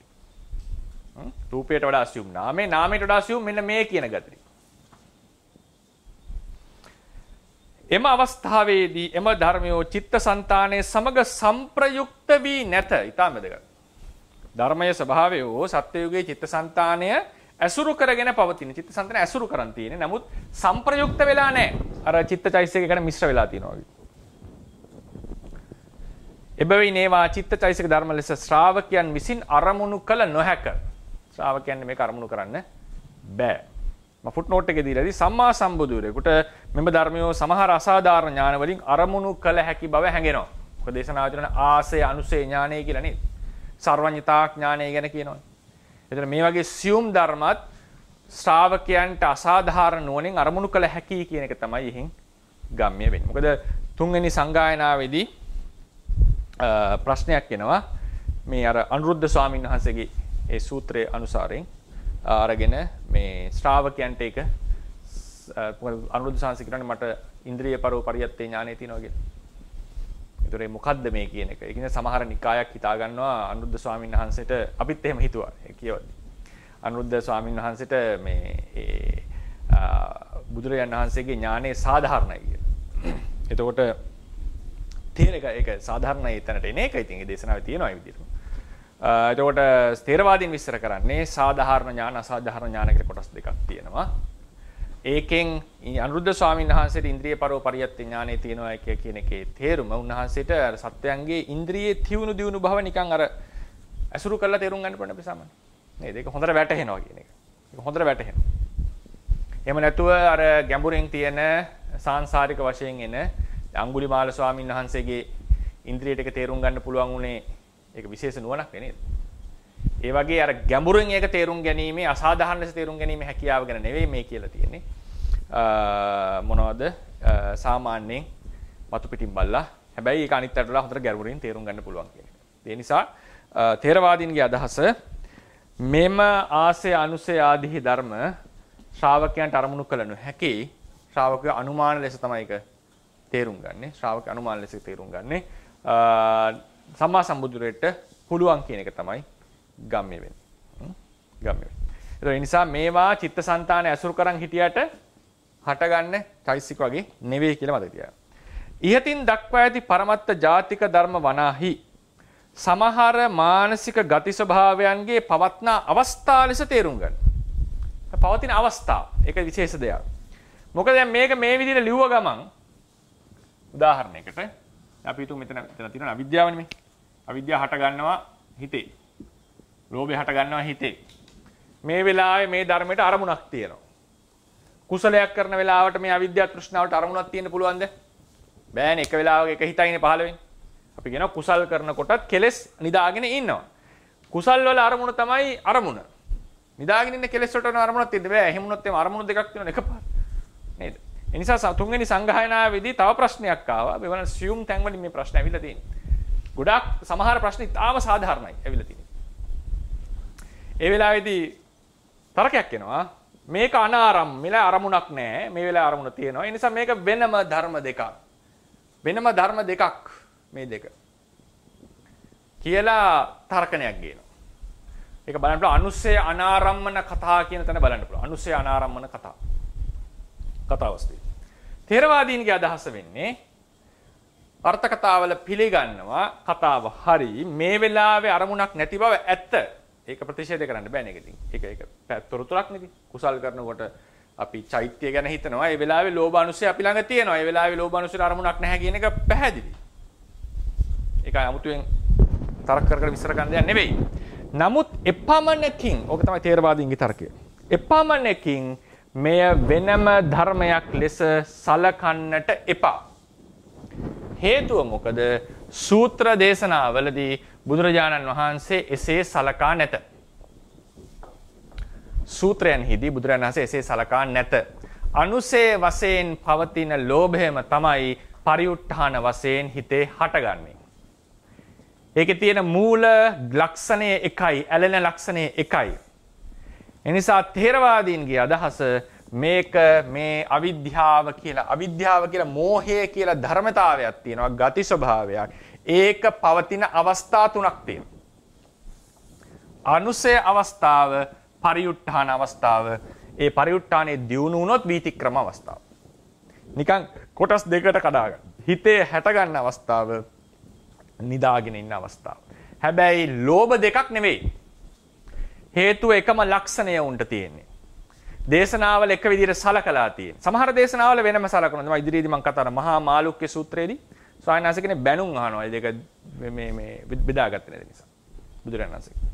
ඒ නිසා මේකෙදී ථේරවාදීන්ගේ හැටියට මේ එකම අවිද්‍යාව, එකම ලෝභය පවතින අවස්ථා දෙකක් විතරයි. කර්මය පවතින අවස්ථා දෙකක්. දැන් හිතන්නකෝ මේක දානයක් දුන්නා කියලා. මේ දානමය කර්මය දැන් ඔන්න දීලා ඉවරයි. අවුරුදු ගාණක් ගිහලා මරණාසන්නදී දානේ මතක් වුණා කියලා හිතන්නකෝ. නේ දානේ මතක් වුණා. දානේ මතක් වුණාම ඒ දානේ දැන් සුගතියට යන නියමිතයි ඔබ. සුගතියට නියමිතයි. මේ වෙලාව අපි කොහොමද කියන්නේ? අපි කොහොමද දේශනාවේ විස්තර කරන්නේ? කර්ම ශක්තිය නිසා ඉපදුනාද කර්මය නිසා ඉපදුනාද? කර්මය නිසා ඉපදුනා කියලා. බුදුරජාණන් වහන්සේ කියන්නේ එහෙමයි. කර්මයේ පිටුපස්ස එනවා කියලා කියන්නේ. අපි තමයි පහසුව සඳහා කර්ම ශක්තිය කියලා අර්ථකථනය කරන්නේ. මම ලියලා තියෙන කර්මය කියලා. මොකද කෙනෙක් අහන්න පුළුවන් මේ චේතනාවේ කර්මයයි මේ ඉතිරි වෙත්ත ගතියයි දෙකක් නෙවෙයිද? ඔව් ඒකේ ලක්ෂණ දෙකක් තියෙනවා. පැහැදිලිවම ලක්ෂණ තියෙනවා වෙනස්කම්. කතා දෙකක් නැහැ. නමුත් දේශනාවේ හඳුන්වලා තියෙන්නේ පුරාණ කර්මයම තමයි විපාක දෙන්නේ. ඒකෙන් කියන්නේ මොකද්ද? තුන්වෙනි සංගායනාවේ කියන්න ඕන දර්ශනේ මේකයි. බුදුරජාණන් වහන්සේට අවශ්‍යලා නැහැ මේක දෙකක් කියලා. බුදුරජාණන් වහන්සේට අවශ්‍යලා නැහැ මේ දෙක වෙනම ධර්ම දෙකක් කියන්නේ. ථේරවාදීන්ගේ අදහස මේ පරමත්ත ජාතිකයෝ කියන ඒවා ඒ යම් යම් මානසික ගති ස්වභාවවල පවතින එක්තරා අවස්ථාවක්. එක්තරා අවස්ථාවක්. ඒ නිසා කර්මය කරාට පස්සේ එහි තියෙන අතිරේක වේග සහිත භාවය. කර්මයක තියෙන අතිරේක වේගයක්. ඒ වේගය කොහොමද එන්නේ? මොකක්ද ඒකට හේතුව කියන එක අපි ඉස්සරහට විස්තර කරගන්නවා. ඒ වේග සහිත භාවය ඒ වේගය අතිරේක වේගය චේතනාවේ තියෙන වේගය එක විදිහකට මේකේ නිදානගත වෙනවා. ඊට assume. නමුත් ඒ කර්මයේම තියෙන එක්තරා අවස්ථාවක් ලෙසයි ථේරවාදීන් සලකන්නේ. ඒක තමයි විපාකයක් ලෙස ඉදිරිපත් වෙන්නේ. මේ දෙකක් ලෙස කියන්නේ නැහැ. දානේ ඇත්තටම වෙලා තියෙන අපි කරන විස්තරය හැටියට දානේ කර්ම ශක්තියෙන් තමයි ඉපදුනේ. හරිනේ? හැබැයි දේශනාවේ විස්තර කරන්නේ අර්ථ කතාවල පැහැදිලිව මේක දෙකක් කියනවා. දේශනාවේ විස්තර කරන්නේ මේ කර්මයේම පරිසම්දුණා කියලා. ඊට පස්සේ මොකද වුනේ දන්නවද? මේක සියුම් වෙනසක් නෙමෙයි කියන්නේ. දේශනාවේ හැටියට පුරාණ කර්මය නිසා මේ උප්පත්තිය ලැබුවා. දැන් අපි කියනවා මේ කර්මයේ එක්තරා අවස්ථාවක් තමයි මේ තියෙන්නේ. ඒක නිසා උප්පත්තිය ලැබුවා. ඒ නිසා තුන්වෙනි සංගණනාවේ තව ප්‍රශ්නයක් ආවා. මොකද්ද ප්‍රශ්නේ ආවේ? තව කට්ටියක් කිව්වා කර්මය නිරුද්ධ වෙන්නේ නැතුව තියනවා කියලා. ඒ දේශනාවල ඉන්නේ කොහොමද? මේ කර්මයෙන්ම ප්‍රතිසන්දි ගත්තා කියන්නේ. ඔන්න ආ ප්‍රශ්න. එතකොට එහෙමනම් කර්මය ස්ටෝ වෙලා තියෙන්නට ඕන. අනිත් චිත්තදයිසක නිරුද්ධ වෙනවා. කර්මය ඉතුරු වෙන්නේ නැහැ. කර්මය විනාශ වෙන්නේ නැහැ. කර්මය ඉතුරු වෙනවා. ඊට පස්සේ කතාවක් ගෙනාවා, තර්කයක් ගෙනාවා. ඉතිරි වෙච්ච කර්ම සහ ඉතිරි නොවිච්ච කර්ම කියලා මේක දෙකට බෙදන්න පුළුවන් කියලා ඔන්න කතාව දුරු දෙක යනවා. ඔබ බලන්න පුළුවන් කතා වස්තුවේ දෙවෙනි වර්ගයේ හතුන්වෙනි වර්ගයේ හරි. මේ කතා ටික තියෙනවා. එතකොට දැන් අපි මෙහෙම කිව්වොත් බලන්න දැන් චේත් කර්මයම නිකන් කඩුව කොපුවට දැම්ම. දැන් කඩුවක් අරන් කොපුවට දැම්මොත් මොකද කඩුවේ අවස්ථාවක් නෙවෙයි කඩුවමනේ කොපුවස්සර ගිහලා තියෙන්නේ නේද? ඒ වගේ මේ කර්මයම කොහේ හරි නිදානගත වෙලා ප්‍රතිසන්දි දෙනවා කියලා කිව්වොත් ඒක ඉතින් අපිටම තේරෙනවා ටිකක්. කියන්නේ මේක too much වගේ කියලා නේ.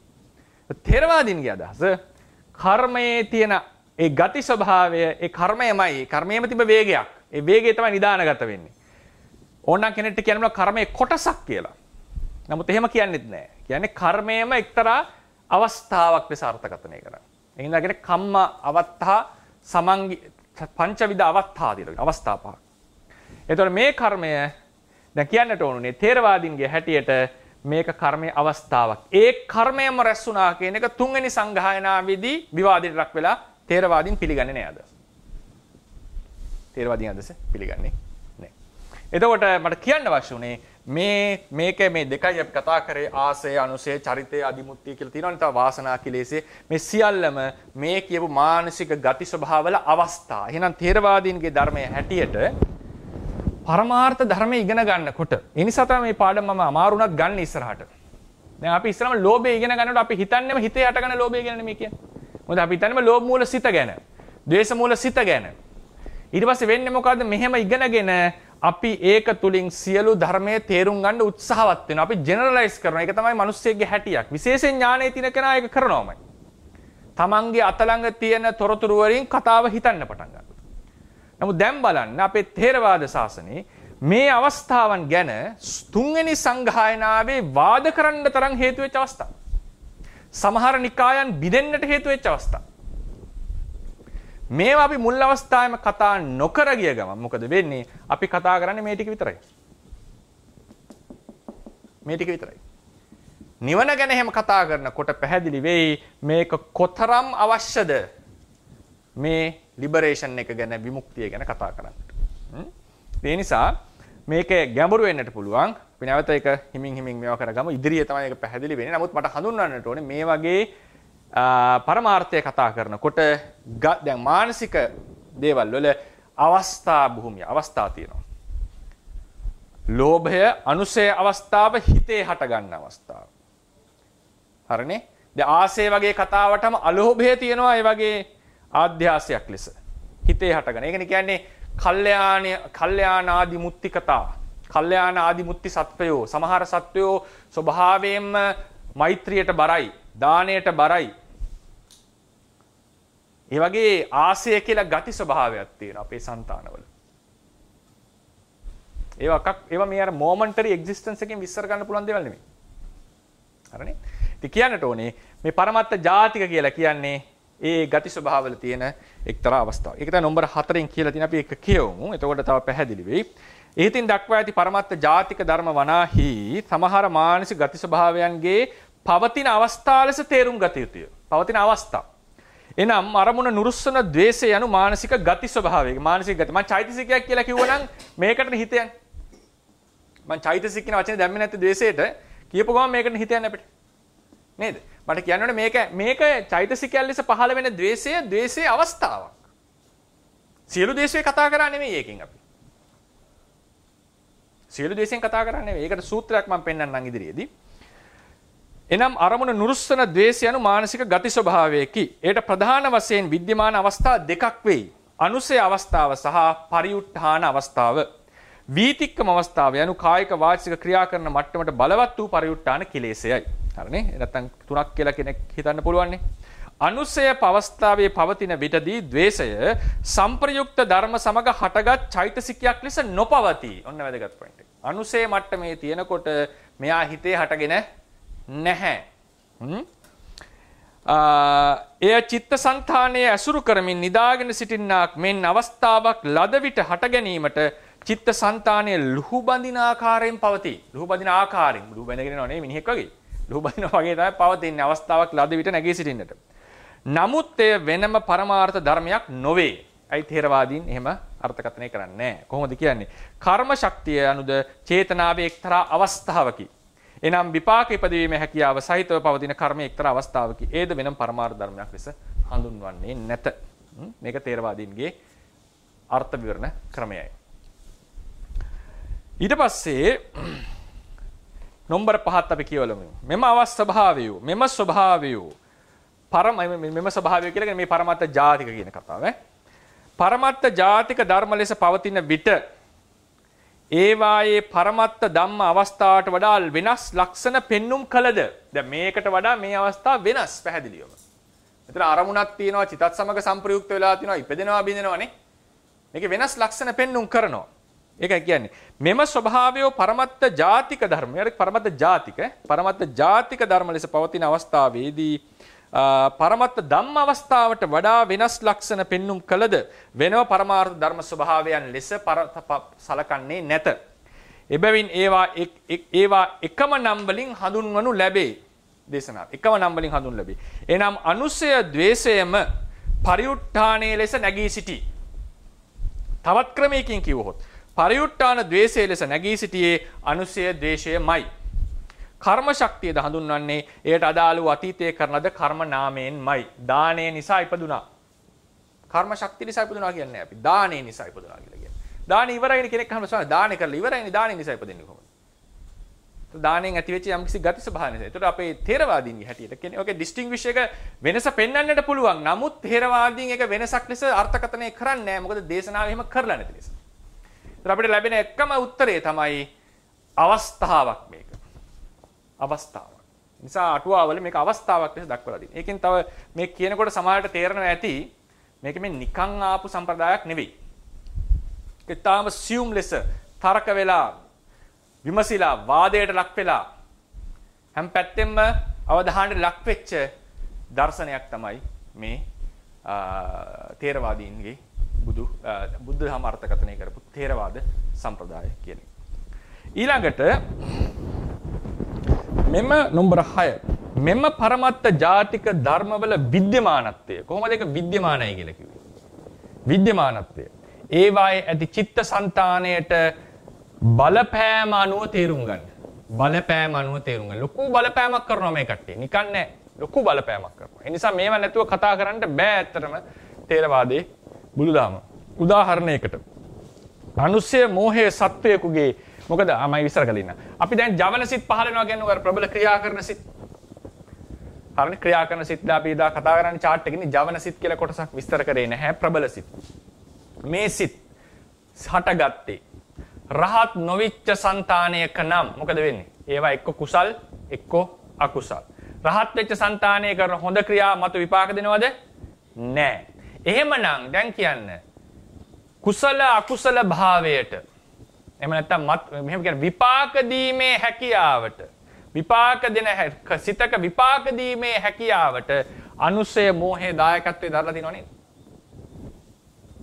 අනුසය මෝහේ නැතිනම් හොඳ කර්මය හොඳ ක්‍රියාව විපාකයක් ලබා දෙන්නේ නැහැ. අනුසය මෝහය ඇති කරලා ලබා දෙනවා. එහෙනම් අනුසයෙන් තමයි දායකත්වයේ ලැබිලා තියෙන්නේ. ඒතර ඒ නිසා ඒවා සිත් සන්දාට බලපානවා. තව බලපාන අවස්ථාවක් කියන්නකො. මේකේ තියෙනවා නේද දෙක යටතේ B කියලා එකක්. මොකක්ද? වාසනා කිලේශය කියලා එකක්.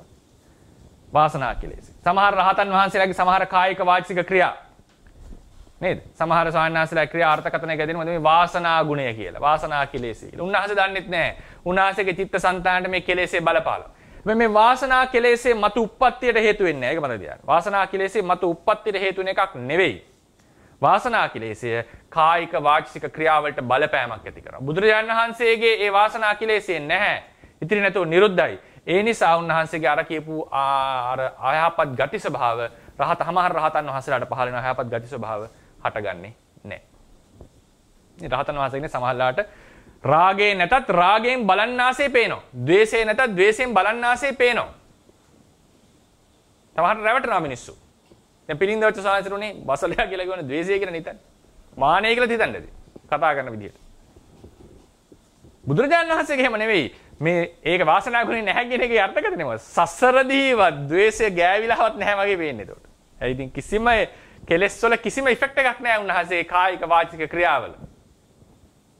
ඒක අතිශය පිරිසුදු సంతානයක් චරිතයක් වෙනවා. ඒතර ඒ නිසා වාසනා කෙලෙස් හිතට බලපාන හැටි පැහැදිලි. දැන් ඔන්න කර්ම ශක්තිය කම්ම සමංගීතාවේ මොකද්ද වෙන්නේ? මැරෙන්න යනකොට මේක ඉදිරිපත් වෙනකොට මොකද වෙන්නේ? කර්ම නිමිති ගති නිමිති පේන්න පටන් ගන්නව නේද? හිත මේ බලපාන හැටි. මෙන්න මේ පරමත්ත ජාතික ධර්මයෝ පරමාර්ථ ධර්ම ලෙස විද්‍යමාන පරමාර්ථ ධර්ම ලෙස විද්‍යමාන නොවුනත් චිත්ත සංතානයේ ලොකු බලපෑමක් කරනවා. ලොකු බලපෑමක් කරනවා. ඒ නිසා ඒවා විද්‍යමානයි කියන එක තේරුම් ගන්නට ඕනේ. ඊට පස්සේ මේවා අතරින් ඔය ආසේ අනුසේ චරිත වගේ වල අතරින් විශේෂ දෙකක් අපි කතා කරනවා. නම්බර 7 අනුසේ සහ වාසනා කිලේශය විද්‍යමාන ලෙස සලකනුයි අප්‍රහීන භාවයෙන් පවතින නිසා හරනේ කර්ම සමංගීතාවේ මතු ප්‍රතිසන්දිය ලබා දීමේ හැකියාවේ යුක්තතාවක් විද්‍යමානත්වයෙන් සලකනු ලැබේ. ඒ ගැන අපි පස්සේ විස්තර කරගමු. ප්‍රශ්න එහෙම අහන්න තියෙනවා නම් අපිට. මම දැන් අවසාන කරුණ වශයෙන් කියන්නට තියෙන්නේ නම්බර 8. නම්බර 9 10 වගේ මම කතා කරන්න යන්නේ නැහැ. ගැඹුරු නිසා ටිකක් ඒක අපි වෙනම පාඩමකදී ඔය ඔක්කොම එකතු කරලා කතා කරනවා ඉදිරියේදී තව දවස් කිහිපයකින්. මජ්ක්‍ධිම නිකායේ මහා මාළුක්‍ය පුත්ත සූත්‍රයේදී තථාගතයන් වහන්සේ ලස්සන ප්‍රකාශනයක් කරනවා. මම ඒ පොඩ්ඩක් විස්තර කරන්න මේ සූත්‍රය. මහා මාළුක්‍ය සූත්‍රයේදී මාළුක්‍ය පුත්ත කියන මාළුක් ස්වාමීන් වහන්සේට ඇවිල්ලා මේ කතාව යනකොට මේ බුදුරජාණන් වහන්සේ අහනවා මොනවද සංයෝජන කවරක් යම් සසරට බැඳිලා ඉන්නේ සංයෝජන නිසානේ. සංයෝජන කියලා එක බඳිනවා කියන එක. මේ සසරට බැඳිලා තියෙන සංයෝජන කවරක්ද? කවරක් නිසාද සත්‍ය සසරට බැඳිලා ඉන්නේ කියලා ඇහුවා. ඒ වෙලාවේදී මාළුක්‍ය ස්වාමීන් වහන්සේ කෙලින්ම කිව්වා සක්කාය දිට්ඨිය, විචිකිච්ඡාව, සීලබ්බත පරාමාසය, කාමරාගය, පටිගය නිසා අපි බැඳිලා ඉන්නේ කියලා. දැන් හිතන්න අපෙන් මේ ප්‍රශ්නේ අහුවනම් කවුරු හරි කෙනෙක් මොන සංයෝජන අපි සංයෝජන ඉගෙන ගන්න තියෙනවනේ. දස සංයෝජනයක් ගැන අහලා තියෙනවනේ. දස සංයෝජන කියලා. ඒකේ දින ඕරම් භාගී උද්දම් භාගී කොටස් දෙකක්. ඒ සංයෝජන නිසා තමයි සසරට බැඳිලා ඉන්නේ. හරිනේ? ඒතර අපෙන් අහුවොත් සසරට බැඳිලා ඉන්න මේ සංයෝජන කවරක්ද කියලා අපි ලයිස්ට්ුව කියනවා. සක්කාය දිට්ඨිය නිසා, විචිකිච්ඡාව නිසා, සීලබ්බත පරාමාසය නිසා, කාමරාගය නිසා, පටිඝය නිසා. අපි කොහොමද කියන්නේ? විස්තර කරන්න කිව්වොත්. දැන් බලන්න මොකද්ද කාමරාගය කියලා අහුවොත් අපිට කියන්න වෙන්නේ මේ ඇලෙන ගතිය. නමුත් සාමාන්‍යයෙන් අපි බොහෝ දෙනා මේක විස්තර කරන්නේ හිතේ හටගන්න සංයෝජන ගැන නේද? අවංකව හිතලා බලන්න. අපි කිව්වනම් කියන්නේ ඔව් ඉතින් මේවා හට ගන්නවා යටපත් කර ගන්න ඕනේ යටපත් කරගත්තාම තමයි අපිට විමෝක්ෂයට යන්න පුළුවන් කියලා කතා. ඊට පස්සේ සහ මතක තියාගන්න ඒකෙන් ලොකු නිර්වාණය පිළිබඳ වැරදි අර්ථකථන මේක වෙනස් අර්ථකථන වලට එනවා. ථේරවාදයට පටහැනි. ඉතින් මොකද උනේ? උන්වහන්සේත් කිව්වා මේ හිතේ හටගන්න එකේ සූත්‍රේ නෑ. උන්වහන්සේගේ හිත බුදුරණන්සේට තේරෙනවනේ. මොකද්ද මේ කියන්නේ කියලා. උන්වහන්සේ ලයිස්ට්ුව කිව්වා. ඊට පස්සේ අහුවා කාටද කොයි වෙලාවෙද මම හොමු ගන්නලා තියෙන්නේ කියලා අහුවා. උන්වහන්සේ උඩ යන්න එකතරම. ඒ කියන්නේ උන්වහන්සේ කිව්වේ අපි උත්තර දෙන්න වගේ දස සංයෝජන වලින් මුල් පහ කිව්වා. කාටද කොයි වෙලාවෙද මම හොමු ගන්නලා තියෙන්නේ. ඊට පස්සේ සූත්‍රය පැහැදිලි කරන උන්වහන්සේ මෙහෙම කිව්වොත් අන්‍ය තීර්ථකයෝ විහිළු කරයි කිව්වා. අන්‍ය තීර්ථකයෝ විහිළු කරයි. ඒ කට්ටිය අහයි කුඩා දරුවට මම කියලා හැඟීමක් නැතුව කවරනම් සක්කාය දිට්ඨියක්ද? ධර්ම සංඥාවක් නැතුව ධර්මයන් ගැන කවර සැකයක්ද? සීලයක් ගැන හැඟීමක් නැතුව කවර සීලයක්ද? සීලබ්බත පරාමාසයක්ද? සත්ව හැඟීමක් නැතුව කවර පටිඝයක්ද? කාමරාගයක්ද? ඒ නිසා විහිළුවට ලක් වෙන්නට පුළුවන්. කියන්නට ඕනේ කෙසේද? අප්‍රහීන භාවයෙන් පවතින සක්කාය දිට්ඨිය. ඒ සූත්‍රය ලස්සන විස්තර කරනවා. අප්‍රහීන භාවයෙන් පවතින තාමගත වෙච්ච බලවත් වෙච්ච විචිකිච්ඡාව. අප්‍රහීන භාවයෙන් තින සීලබ්බත පරාමාසය. අප්‍රහීන භාවයෙන් අනුසයනය කරන විශේෂ වචනයක් දානවා. අනුසයනය කරමින් පවතින කාමරාගයේ පටිඝය මේ හැම එකටම කියනවා අනුසය අප්‍රහීන භාවයෙන් පවතින කාම දිට්ඨි සක්කාය දිට්ඨි විචිකිච්ඡා සීලබ්බත පරාමාස කාමරාග පටිඝ කියන මේ ධර්මයෝ තමයි මේ පුද්ගලයාව අනුසයනය කරන්නේ. පුද්ගලයාව අනුසයනය කරන්නේ. ඊට පස්සේ උන්වහන්සේ දේශනා කරන සූත්‍රය කියවන ලස්සන සූත්‍රයක්.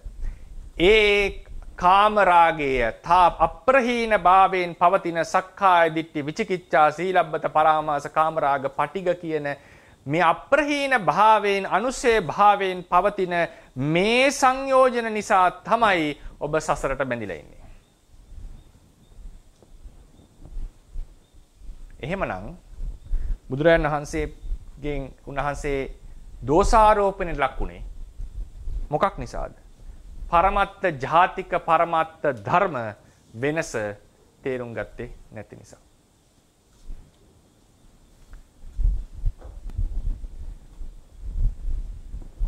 ඒතර කෙනෙක්ට හිතෙන්න පුළුවන් ඇයි මේක පැහැදිලිවම කිව්වේ නැත්තේ? මේ තමයි පැහැදිලිව දේශනා කරපු තැන. ඒක අපි දැනගන්නට තව කරුණක් තමයි. බුදුරජාණන් වහන්සේ කියන්නේ මහා ශාස්ත්‍රූවරයෙක්.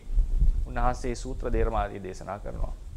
උන්වහන්සේ සමග පැවතිච්ච පෞද්ගලික සාකච්ඡා කමඨහන් ගැනීම මේවා සියල්ලක්ම වාර්තාගත වෙලා නැහැ. ඒ නිසා අනිවාර්යයෙන්ම උන්වහන්සේ ජීවමාන කාලයේ පටන් මෙන්න මේ කියන ධර්ම විවරණය උන්වහන්සේගේ ජීවමාන කාලයේ පටන්ම පැවතගෙන ආපු එකක්.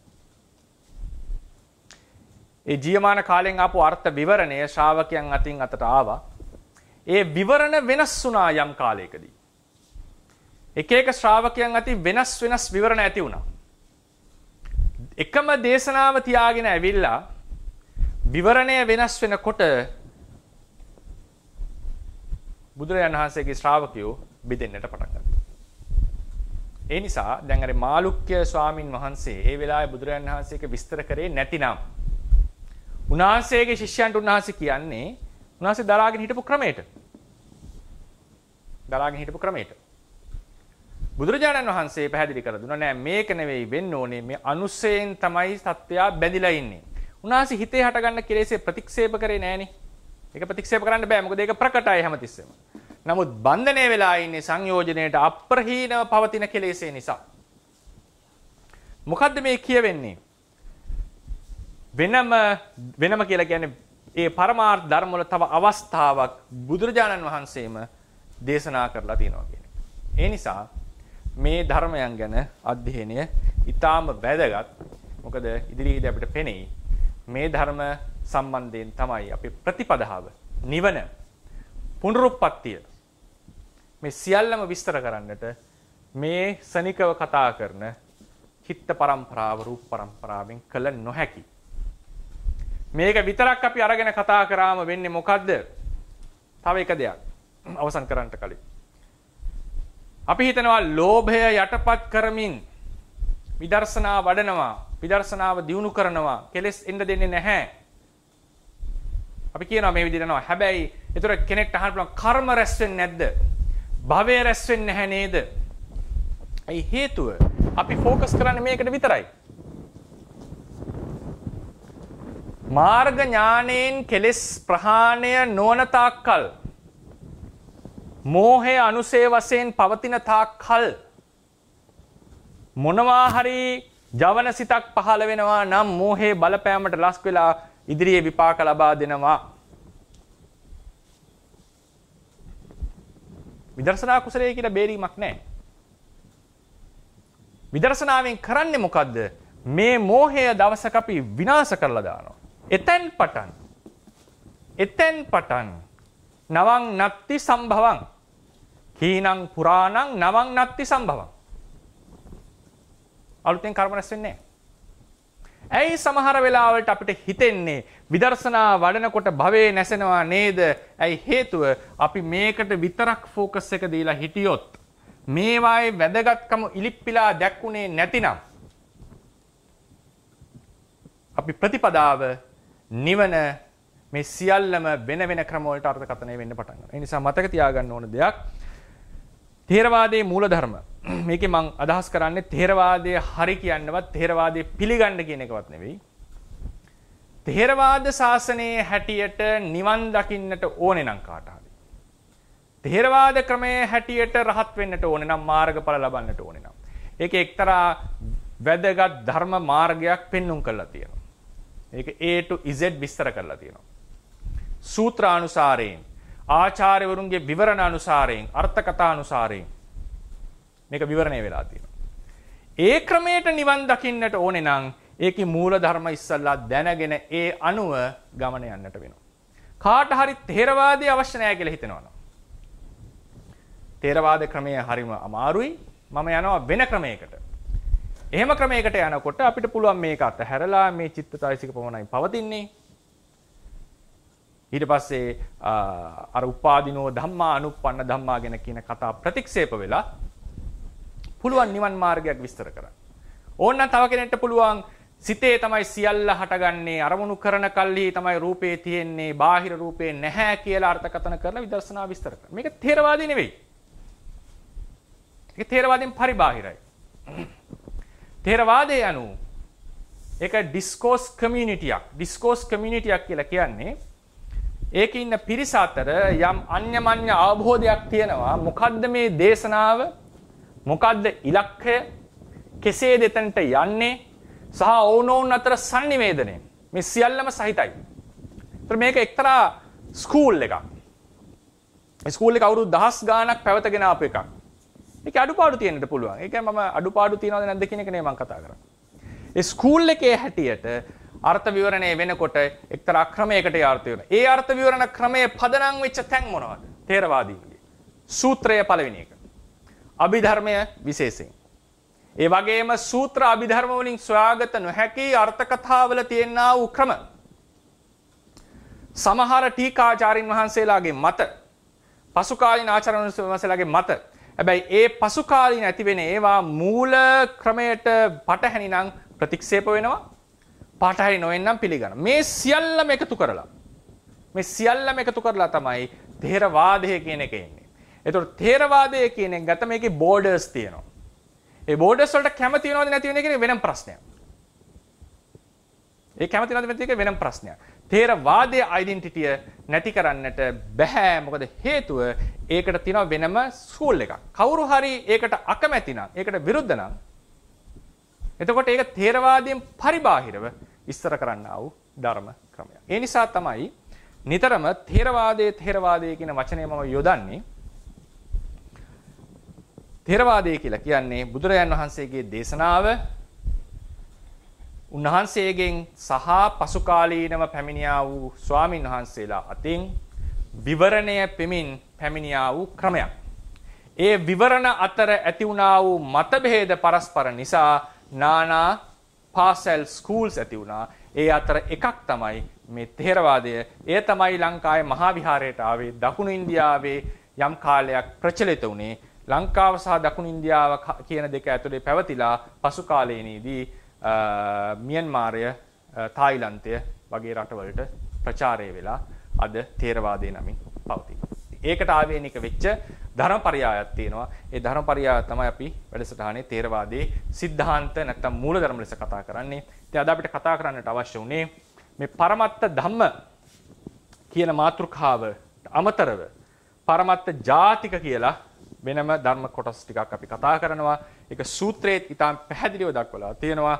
ඒ නම හම් වෙන්නේ නැති වෙයි. ඒකේ වැදගත්කම සහ ඊ අපි කතා කරා උපාදිනෝ ධම්මා කියන එක. හෙට අපි කතා කරනවා අනුප්පන්න ධම්ම කියන මාතෘකාව. එයින් සංකත පරමාර්ථ ගැන මාතෘකාව අවසන් වෙනවා. ඉතින් එහෙනම් මම දේශනාව අවසන් කරනවා. ප්‍රශ්න අහන්නට අවශ්‍යයිට අවස්ථාව ලබා දෙන්න.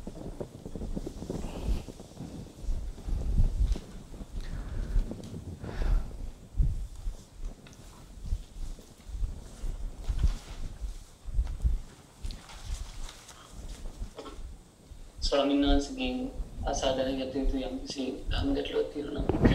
අහන්න අවස්ථාවක් තියෙනවා දැන් හිතනට. අවසරයි ස්වාමීන් වහන්සේ. ප්‍රශ්නයක් තියෙනවා මේ අද කරපු කාරණාවලට සමහරට අදාළ නොවෙන්න පුළුවන්. මේ දැන් අපි ධර්මයේ ගත්තම අපි ධර්මයේ දක්වනවා මේ පරමාර්ථ ධර්ම සත්‍යයෙන් පවතින ධර්ම හැටියට. ඔව්. එතකොට ඒකම ඒවා අරමුණු කරගෙන අරමුණු වීමක් දක්වන ඒ සත්‍යයන්ගේ. එතකොට මෙතන observer object කියන duality එක අභිධර්මයේ තුලින් ලැබෙනවා කියලා සමහර අය කියනවා. ඔව්. ඒ observer object duality එක ආවෙන් පස්සේ එතන සක්කාය දිට්ඨියක් රින්ගනවා ආත්ම හැඟීමක් එතන රින්ගන්න පුළුවන් කියලා අදහසක් තියෙනවා. මේ පිටපත වහන්සේගේ අදහස් මොනවද කියලා දැනගන්න කැමතියි. ඒකේ මට පොඩ්ඩක් විමස ගන්නට ඕනේ. ඇයි එහෙම සක්කාය දිට්ඨියක් එන්න ඕනේ කියන එකේ පදනම මොකද්ද? දැන් බාහිරව යම්කිසි විද්‍යමාන ධර්මතාවයන් තියෙනවා. ඒ ඔබ්ජෙක්ට් එක ඒක බලන තව කෙනෙක් ඉන්නවා. ඒ ඔබ්සර්වර් කියන එක. හරි. එතකොට මේ ඔබ්ජෙක්ට් එකයි ඔබ්සර්වර් කියන දෙකක් අපි දන්නවා නම් ඔව්. ඒ වගේ අවබෝධයක් කරා යෑමේදී හැමතිස්සෙම අර ඒක දෙකක් හැටියට දකින එකේ ඔබ්සර්වර් කියන හැඟීම එනකොටම එතන ආත්ම හැඟීමක් හරි සක්කාය දිට්ඨියක් හරි එනවද කියන එක තමයි ප්‍රශ්නේ. ඒක මං හිතන්නේ සූත්‍රානුසාරයෙන් ගොඩනගන තර්කයක් වෙන්නට බෑ. මොකක් හරි හිතුමතේ කියපු එකද කවුරු හරි? ඔව් මටත් හිතන දෙයක් කරනවා මේ සමහර සූත්‍ර විතරක් පාවිච්චි කරන අභිධර්ම ප්‍රතික්ෂේප කරන ස්වාමීන් වහන්සේ නමක් වගේත් එහෙම අදහසක් පැවතුවා ස්වාමීන් වහන්සේ. මෙහෙමයි දැන් එතන තියෙන එක දැන් ඒ ස්වාමීන් වහන්සේ කෙනෙක්ගේ විශේෂයෙන්ම අර්ථකථනයකට මම විවරණ දෙන්න කැමති නැහැ කොහෙත්ම. ප්‍රශ්නයක් ලෙස ඇහුවොත් එතන සක්කාය දිට්ඨිය ඇති වෙනවද කියලා. මට පේන්නේ නැහැ තාම මේකේ එහෙම ප්‍රශ්නයක් එනකොට ඒ ප්‍රශ්නේ ආපු පදනම මොකක්ද කියලා ඉස්සෙල්ලා විමසන්න වෙනවා. ඇයි එහෙම සක්කාය දිට්ඨියක් එනවා කියලා අර්ථකථනය කරේ. ඒක අපි විමස ගමු. එහෙමනම් මම කියන්නේ ඒ ස්වාමීන් වහන්සේගේ අර්ථකථනය විවරණය කරන්න යනවා නෙවෙයි. අපි බලමු ප්‍රශ්නයක් ලෙස මේ දෙක ඇති වෙනකොට සක්කාය දිට්ඨියක් ඇති වෙනවද කියලා අපි නිකන් ඔබ්ජෙක්ටිව්ලි ෆිනොමිනන් එකක් දාගමු. ඒ කියන්නේ උදාහරණයකට මෙතන අපි හිතමුකෝ සිත කියලා. මේක සිත ලෙස ගත්තොත් ඊට පස්සේ මෙතන තියෙනවා ආරම්භණය.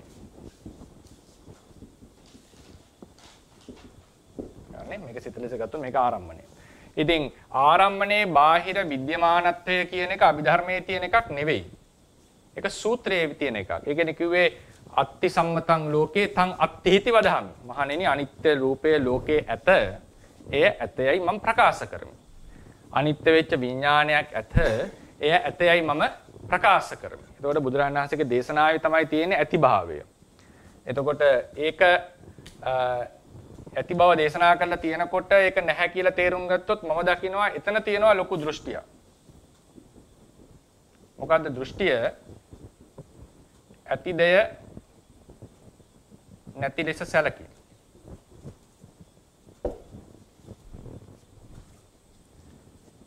බුදුරජාණන් වහන්සේ පැහැදිලිවම දේශනා කරලා තියෙනවා නම් යම් රූපයක් වේදනාවක් සංඥාවක් ඇතයයි කවුරු හරි කෙනෙක් ඒක නැත ලෙස හිතන්නට උත්සාහවත් වෙනවා නම් ඔහු සත්‍යයට විරුද්ධව හිතන කෙනෙක්.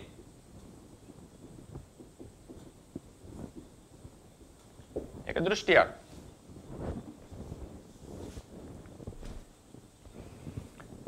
පළවෙනි තැන එතන. මොකද හේතුව දේශනාවේ මේක ඇතනම් ශ්‍රාවකයා මේක ඇතයයි සැලකිය යුතුයි.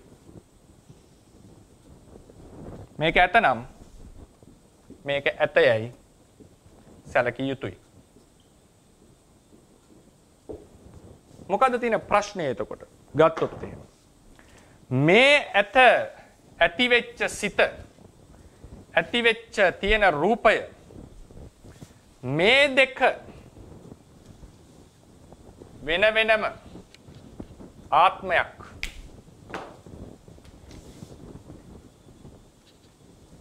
පුද්ගලයෙක් රූපේ ලෙස නොව පුද්ගලයෙක් ලෙස සිතක් ලෙස නොව ආත්මයේ ලෙස අර ගැනීම සක්කාය දිට්ඨිය.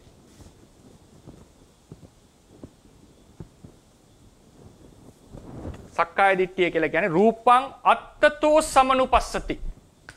රූපය ආත්මය ලෙස දකි.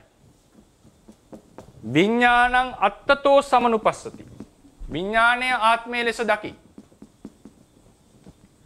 ථේරවාද ශාසනයේ හැටියට සූත්‍ර දේශනාවල හැටියට අභිධර්ම දේශනාවල හැටියට වරද තියෙන්නේ ආත්මයක් නොවිච්ච සිත ආත්මය ලෙස ගැනීමත් ආත්මයක් නොවිච්ච රූපය ආත්මය ලෙස ගැනීමත් ඒ සක්කාය දිට්ඨියකි. රූපං රූපතෝ සමනුපස්සති කොහෙවත් කියලා නැහැ සක්කාය දිට්ඨියක් උපදිනවා කියලා. රූපං වේදනා වේදනතෝ නැත්නම් වේදනාතෝ නැත්නම් විඥානං විඥානතෝ සමනුපස්සති කිසිම තැනක කිසිම දේශනාවක සක්කාය දිට්ඨිය ලෙස අර්ථකථනය කරලා නැහැ. රූපේ ආත්මය ලෙස විඥානයේ ආත්මය ලෙස සැලකුවොත් ඒක සක්කාය දිට්ඨිය. කවුරු හරි මේ රූපේ නැත කියලා සැලකුවොත් ඒක දෘෂ්ටිය. කවුරු හරි මේ විඥානේ නැත කියලා සැලකුවොත් ඔබ්සර්වර් නැහැ කියලා සැලකුවොත් ඒක පැහැදිලිවම දෘෂ්ටියක් බුදුරජාණන් වහන්සේගේ දේශනාවේ හැටියට. තේරවාදයේ මත පදනම් වෙලා කතා වෙන්නේ.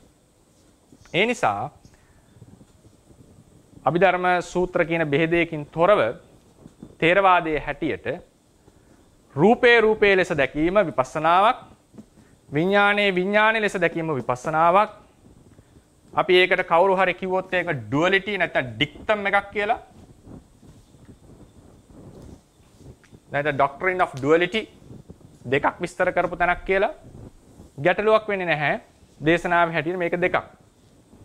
බුදුරජාණන් වහන්සේගේ දේශනාවේ ඩික්ටම් එක ඩුවැලිටි එක දක්වපු තැන් කිහිපයක් තියෙනවා. Observer and observed. අරමුණු කරන්නා අරමුණු කරනු ලබන දෙය. mind and matter. නාමය සහ රූපය. all are dualities. හැම එකක්ම දෙකක් ලෙස විස්තර කරේ. හැබැයි ඩුවැලිටියක් නැති තැනක් තියෙනවා තේරවාදීන්ගේ. that is the reality and its characteristic. පරමාර්ථ ධර්මයේ සහ එහි ලක්ෂණය. මේකේ තියෙන singularity. singularity කියලා අදහස් කරේ දෙකම එකයි කියන එක. මේ දෙකම එකයි කිව්වොත් දැන් අපි ගත්තොත් එම උපනිෂද් දර්ශනයේ හැටියට බාහිර ආරම්මන සියල්ලමත් ආධ්‍යාත්මික సంతානයත් මේ සියල්ලම එකම විඥානයේ ඇතුළත් singularity. මේ සියල්ලම මව් විඥාණයට සම්බන්ධයි. ඒක අවබෝධ කර ගැනීම තමයි අවබෝධය. බුද්ධත්වයේ නැත්තම් අවබෝධයට පැමිණීම. මේක බුදුරජාණන් වහන්සේ පැහැදිලි. ඒකයි singularity නොත් එහෙම ඒක දෙක එකක් කරගත්තා වෙනවා. මේක බුදුදහමෙන් එහාට ගියපු කතාවක්. ඊළඟට තියෙන ප්‍රශ්නේ තමයි මේ දෙක නැහැ කිව්වොත්. බාහිර කිසිවක් අභ්‍යන්තර කිසිවක් නැතිනම් සත්‍යයක් කියා දෙයක් නැහැ. If there is nothing, there is no truth. සත්‍යයක් වන්නට දෙයක් තිබිය යුතුයි. සියල්ල ශූන්‍ය නම් බුදුරෙක් අවශ්‍ය වෙන්නේ නැහැ. ශූන්‍යයයි කවුරු හරි අර්ථකථනය කළොත් ශූන්‍ය ලෙස දකින්න නැති ප්‍රශ්නය හරි තියෙනවා. ශූන්‍යයක් ලෙස දකින්න නැති එක ප්‍රශ්නයක් නම් ඒ ප්‍රශ්නේ හරි ඉතිරි වෙලා තියෙනවා. ඒ නිසා ඒක හරියට ඩිෆෙන්ඩ් කරන්න අමාරු ඩොක්ට්‍රින් එකක්. emptiness කියන එක. තේරවාද බුද්ධ ශාසනයේ ලිඛිත වශයෙන් ආරක්ෂලා තියෙන ත්‍රිපිටකයේ අටුවා ටීකායේ සම්ප්‍රදාය ඇතුලේ සූත්‍ර අභිධර්ම සියල්ලේම observer and observed කියන දෙක ආරම්මණය සහ ආරම්මනික කියලා අපි කියන්නේ ආරම්මනික කියන දෙකක්. හැබැයි ඒ දෙක සත්වයේ පුද්ගලයක ආත්මයක් ලෙස ගැනීම ලොකු ප්‍රශ්නයක්. සක්කාය දිට්ඨිය කවුරු හරි මේ දේවල් නැහැ කියලා ගත්තොත් ඒක වැටෙන්නේ බුදුදහමෙන් එළියට තේරවාදයෙන් එළියට. ඒක යන්නට පුළුවන් සමහර මාධ්‍යමික අර්ථකථන වලට. සියල්ල විඥාණයෙන් කියලා ගත්තොත් ඒක වැටෙන්නේ යෝගාචාරයට. තේරවාදයේ එය ප්‍රතිෂේධ කරන්නට ඕන තරම්. ඒ කියන්නේ තේරවාදය ඇතුලේ එහෙම අදහසක් නැහැ කියන්නට ඕන තරම් සාධක තියෙනවා. ඒක පැහැදිලිද? ඒකත් සම්බන්ධයෙන් ප්‍රශ්න තියෙනවද? අපෝම් වින්සමනස් පැහැදිලි. අවසරයි ස්වාමීන් වහන්සේ. ඊළඟසයි. මෙතන තුමිලා තියෙනවා chat එකේ. ඔව්. දානයක් වෙන විට චේතනා තුනක් නිසා මහත්ඵල වෙනවා කියලා කියනවා. අකුසලයක් සම්බන්ධයෙන් ඉම චේතනා තුන විස්තර කරන්නේ කොහොමද කියලා අහනවා. පූර්ව මුංචන අපර කියන එක නේද ඔය කියන්නේ? එහෙමද? හරිතලවල කියන කෙනෙක් තමයි එතන සඳහන් වෙන්නේ නම්. එතුමා කවුරු හරි විස්තර කරා නම් කමක් නැහැ. මොකද්ද චේතනා තුන කියලා? යහනි පූර්ව මුංචන අපර කියන චේතනා තුන ගැන අකුසලයකත් සාමාන්‍යයෙන් තියෙනවා ඒ තුන. ඉතින් ඒකයි අර මේ හැම කුසලයකටම හැම අකුසලයකටම තියනවාද කියලා මට කියන්නට තරම් දැනුමක් නැහැ. ඒ කියන්නේ දැන් සතෙක් මරන්න යනකොට పూర్වේ සැලසුම් වෙනවා නේද? සතා මරනවා, මරලා ඊට පස්සේ මොකක් හරි අපි දුම් පාටියක් හරි දැම්ම කියලා නේද? ඒක මුංචන චේතනාව කියලා හිතෙනවා. ඉතින් මම උපකල්පනය කරන ක්‍රම මේ. ඉතින් ඒ වගේ పూర్ව මුංචන අපර කියලා තමයි අපර චේතන අපර කියලා තමයි කියන්නට වෙන්නේ.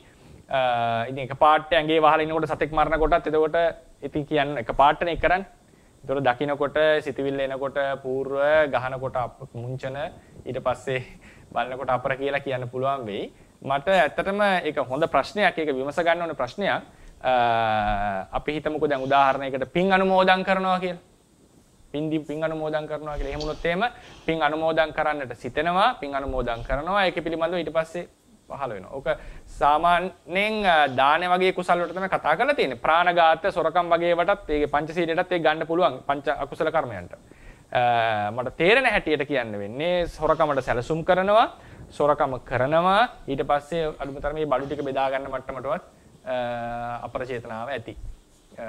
ඉතින් ඒවා වල ඊට පස්සේ යම් විදිහකින් අතරමැද මොනවා හරි ලැජ්ජා බය පහළ වුණොත් ඒ වගේ වෙලාවලදී අකුසලේ යටපත් වෙනවා. ඒක අකුසල දුර්වල වෙනවා. දැන් අර අහලා ඇතිනේ බෝධිරාජ කුමාරයාගේ ළමයි නැතුව ටික අබේරාජ බෝධිරාජනේ.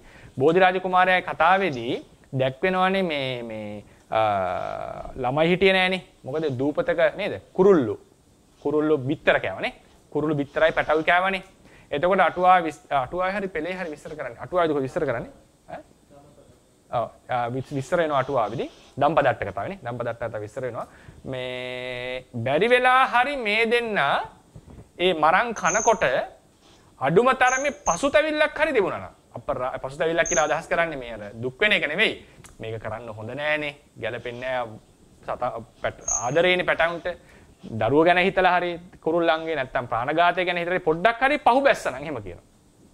මොනම හරි කාලෙකදී පොඩ්ඩක් හරි පහු බැස්සනම් දරුවෙක් ලබන්නට හැකියාව තිබුණා. එසේවත් පහු නොබැසපු නිසා තමයි දරුවෙක්වත් නොලැබුණේ. ඒතර මේකෙන් ගම්ම වෙන්නේ මොකද්ද? අකුසලයක් කරනකොට වුණත් අර වගේ හොඳ සිතිවිලි පහුබාහින සිතිවිලි පහළ වුණා කියන අකුසලේ දුර වුණා කියන එක නේ. නේද?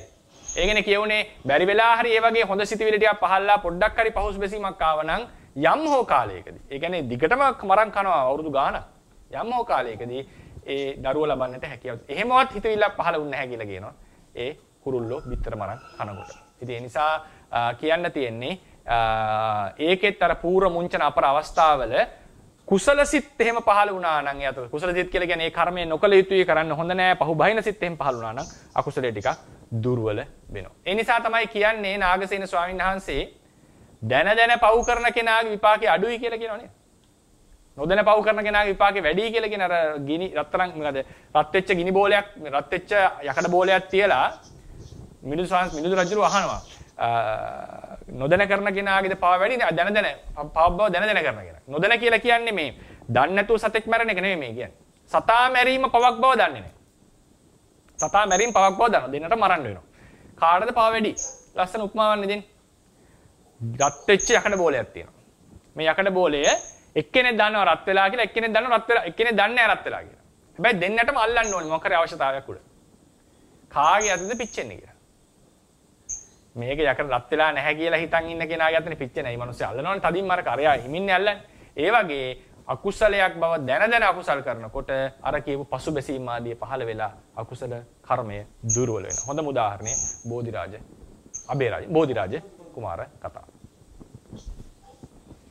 නැවත අහනවා ස්වාමීන් වහන්සේ පෙර චේතනාවේදී සතුටක් උපදින්නේ නිසා කර්මපතේ සම්පූර්ණ වෙනවා කියලා. කර්මපතේ සම්පූර්ණයි. කර්මපතේ මුංචන අවස්ථාවෙන් සම්පූර්ණයි. මුංචන අවස්ථාවෙන් කර්මපතේ සම්පූර්ණයි. අපර චේතනාවක් බොහෝ දුරට පහළ වෙනවා. නමුත් පහළ නොවුනත් ඒක සම්පූර්ණයි. මුංචනයෙන් තමයි කර්මපතේ සම්පූර්ණ වෙන්නේ. ඔව්. අවසර සයන්වන්ස. ඔව්. මම මේ ගීගෙනෙක් කතා කරන ලක්ෂ්මන් කියලා. දරුවන් සර්ණයි. දරුවන් සර්ණයි මේ ඊයේ දේශනාවේදී කතා වුණා දැන් අර උපාදිනෝ ධම්ම වලට 36ක් විපාක සිත් අයිති වෙනවා කියලා. ඔව්. එතකොට මේ විපාක සිත් 36යි චෛතසික 38යි කර්මජ රූපයි කියලා දැක්කේසන එතකොට මේ ලෝකෝත්තර විපාක සිත් ටිකත් එතන අයිති වෙනවා. අයිති වෙනවනේ. අයිති වෙනවා. විපාක එතකොට මේ ලෝකෝත්තර විපාක සිත් ටිකත් මේ උපාදිනෝ ධර්ම වලට එනකොට ඒකත් ස්කන්ධ දුකට අයිති වෙනවා. ඒකේ ඔබතුමා ප්‍රශ්නකුත් අහලා තිබ්බනේ WhatsApp එකේ මට ඒක උත්තර දෙන්න තාම වෙලා තිබ්බේ නැහැ. මේ ඒකේ මෙහෙමයි මේ උපාදිනෝ පොඩ්ඩක් මම මේක බලන්නම් ධම්මසංගණියේ කොහොමද තියෙන්නේ කියලා. මට විනාඩියක් දෙන්න.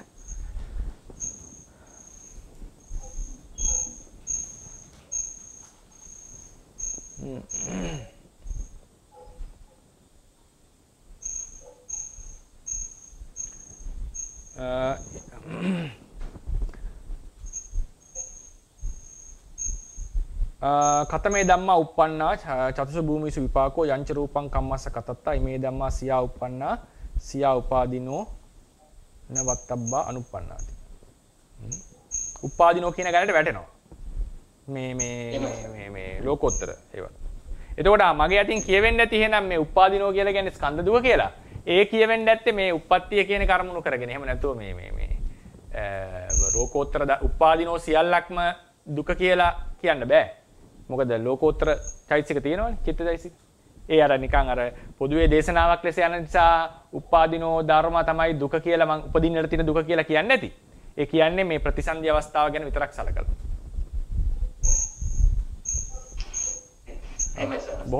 බොහොම පිං ඒ අවධානයෙන් හිටපු එකට.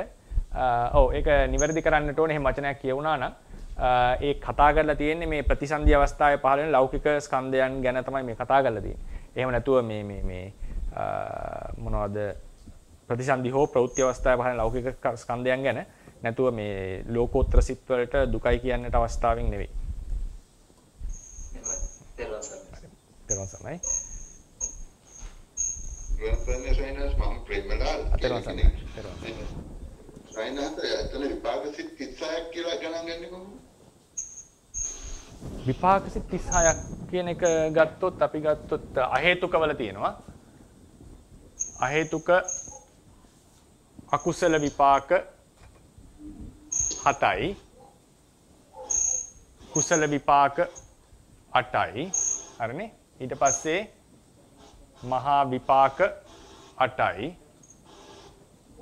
රූපාවචර විපාක 5යි අරූපාවචර කීයද? අරූපාවචර විපාක 4යි ලෝකෝත්තර ඵල 4යි. එතකොට 15යි 23යි 28යි 32යි 36යි. පරිසිතක් ගන්නවනේ. ගන්නවා. තේරුම්සන්නයි.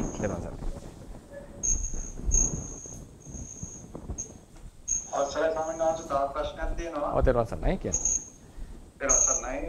එතකොට දැන් අපි එක අතකින් සූත්‍රදේශනා වල වෙන පරිවර්තනය කරාම මේ සංසාරය කියන එක චක්‍රයක් හැටියට තමයි අපිට අදහසක් වෙන්නේ. මේක අවිද්‍යාව හින්දා තණ්හාව හින්දා අපි යම්කිසි මායාවක රැවටිලා චක්‍රයක් හැටියට තමයි සංසාරය දක්වන්නේ. ඒ කියන්නේ මේ ආරම්භයක් නැහැ කියලා. ඔව්. ඊට පස්සේ ඉවර වෙනවා නම් ඉවර වෙන්නේ අනුපාතශේෂ නිපාතයෙන් කියලා. හැබැයි දැන් අපේ අභිධර්මයේ චිත්ත වීති වගේ ගන්නකොට ඒවා පිළිවෙලක් සිතකින් පසු තව සිතක් වගේ රේඛීය වශයෙන් දක්වනවා. එතකොට මේ සංසාරය චක්‍රයක් කියන එක තුළ රේඛීය වශයෙන් දක්වන චිත්ත පරම්පරා චිත්ත වීති වටහාගන්නේ කෙසේද කියන එක. බොහොම හොඳ ප්‍රශ්නයක්. තේරුම්සන්නයි බොහොම හොඳයි. මම හිතන්නේ අනිත් අයත් ප්‍රශ්නේ පැහැදිලි වෙන්නට ඇති. දැන් අපි කියනවානේ සංසාර චක්‍රය කියලා නේද? සංසාර චක්‍රය කියලා කියනකොට චක්‍රය සංසාරයේ චක්‍රයක් ලෙස අර්ථකථනය කරනකොට ක්‍රම කිහිපයකට අර්ථ වෙන්නට පුළුවන්. මේ මහත්මයා අහන්නේ සංසාරයේ චක්‍රයක් ලෙස අපිට හැඟෙනවා සාමාන්‍යයෙන් බුද්ධ දේශනා කියවනකොට. මොකද නැවත එකම රිපීට් වෙන නිසා. උපාදාන ආදිය. එතකොට චිත්ත වීති ආදිය ගැන අභිධර්මයේ හදියට අපි ඉගෙන ගන්නකොට දැන් චිත්ත පරම්පරාව අපි අඳින්නෙත් එහෙමනේ දැන්. රේඛීය ලෙස මේක දිගින් දිගට යනවා කියන්නේ දැන් මේක මම අඳින ඩයග්‍රෑම් එක උනත් සසරක් ලෙස අඳුත් එහෙම කෙලවරක් නැති මේ රේඛාවක් ලෙස නේද යන්නේ. මෙහෙම නඳින්නේ මෙහෙම දැන් යනකොට දිගටම යන්නේ. මේකේ චක්‍ර භාවයක් නැහැ. ඒතර අපි කඩා ගන්නකොට මොකද්ද මේ චක්‍රයක් කියලා කියන්නේ කියලා. චක්‍රයක් කියලා කිව්වම යම් තැනකින් පටන් අරන් ආයතනට එනවනේ.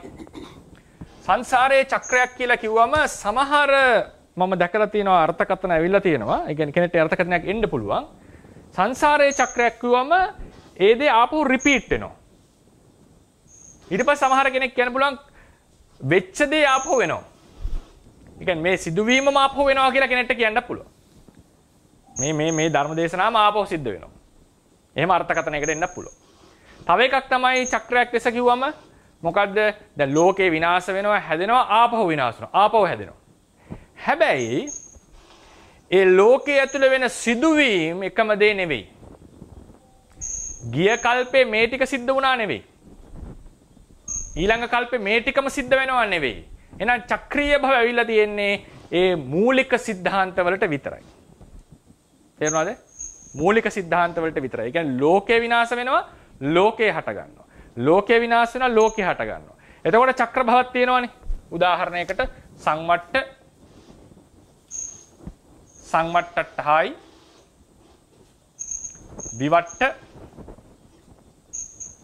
විවට්ටට්ටයි. එතකොට මේක ආපහු විවට්ටට්ටයි වෙනවා ආය සංවට්ටේට. එතකොට මේක චක්‍රයක්. හැබැයි මේ චක්‍රයෙන් කියවෙන්නේ ඒ ලෝකයේ ඇතුලේ තියෙන සියල්ල ආපහු රිපීට් වෙනවා, ඒ විදිහම රිපීට් වෙනවා කියන එක නෙවෙයි. එතකොට පටිච්චසමුප්පාදය කියන එකත් අපි චක්‍රයක් ලෙස හඳුන්වනවා. ඒකට හේතුව මොකද?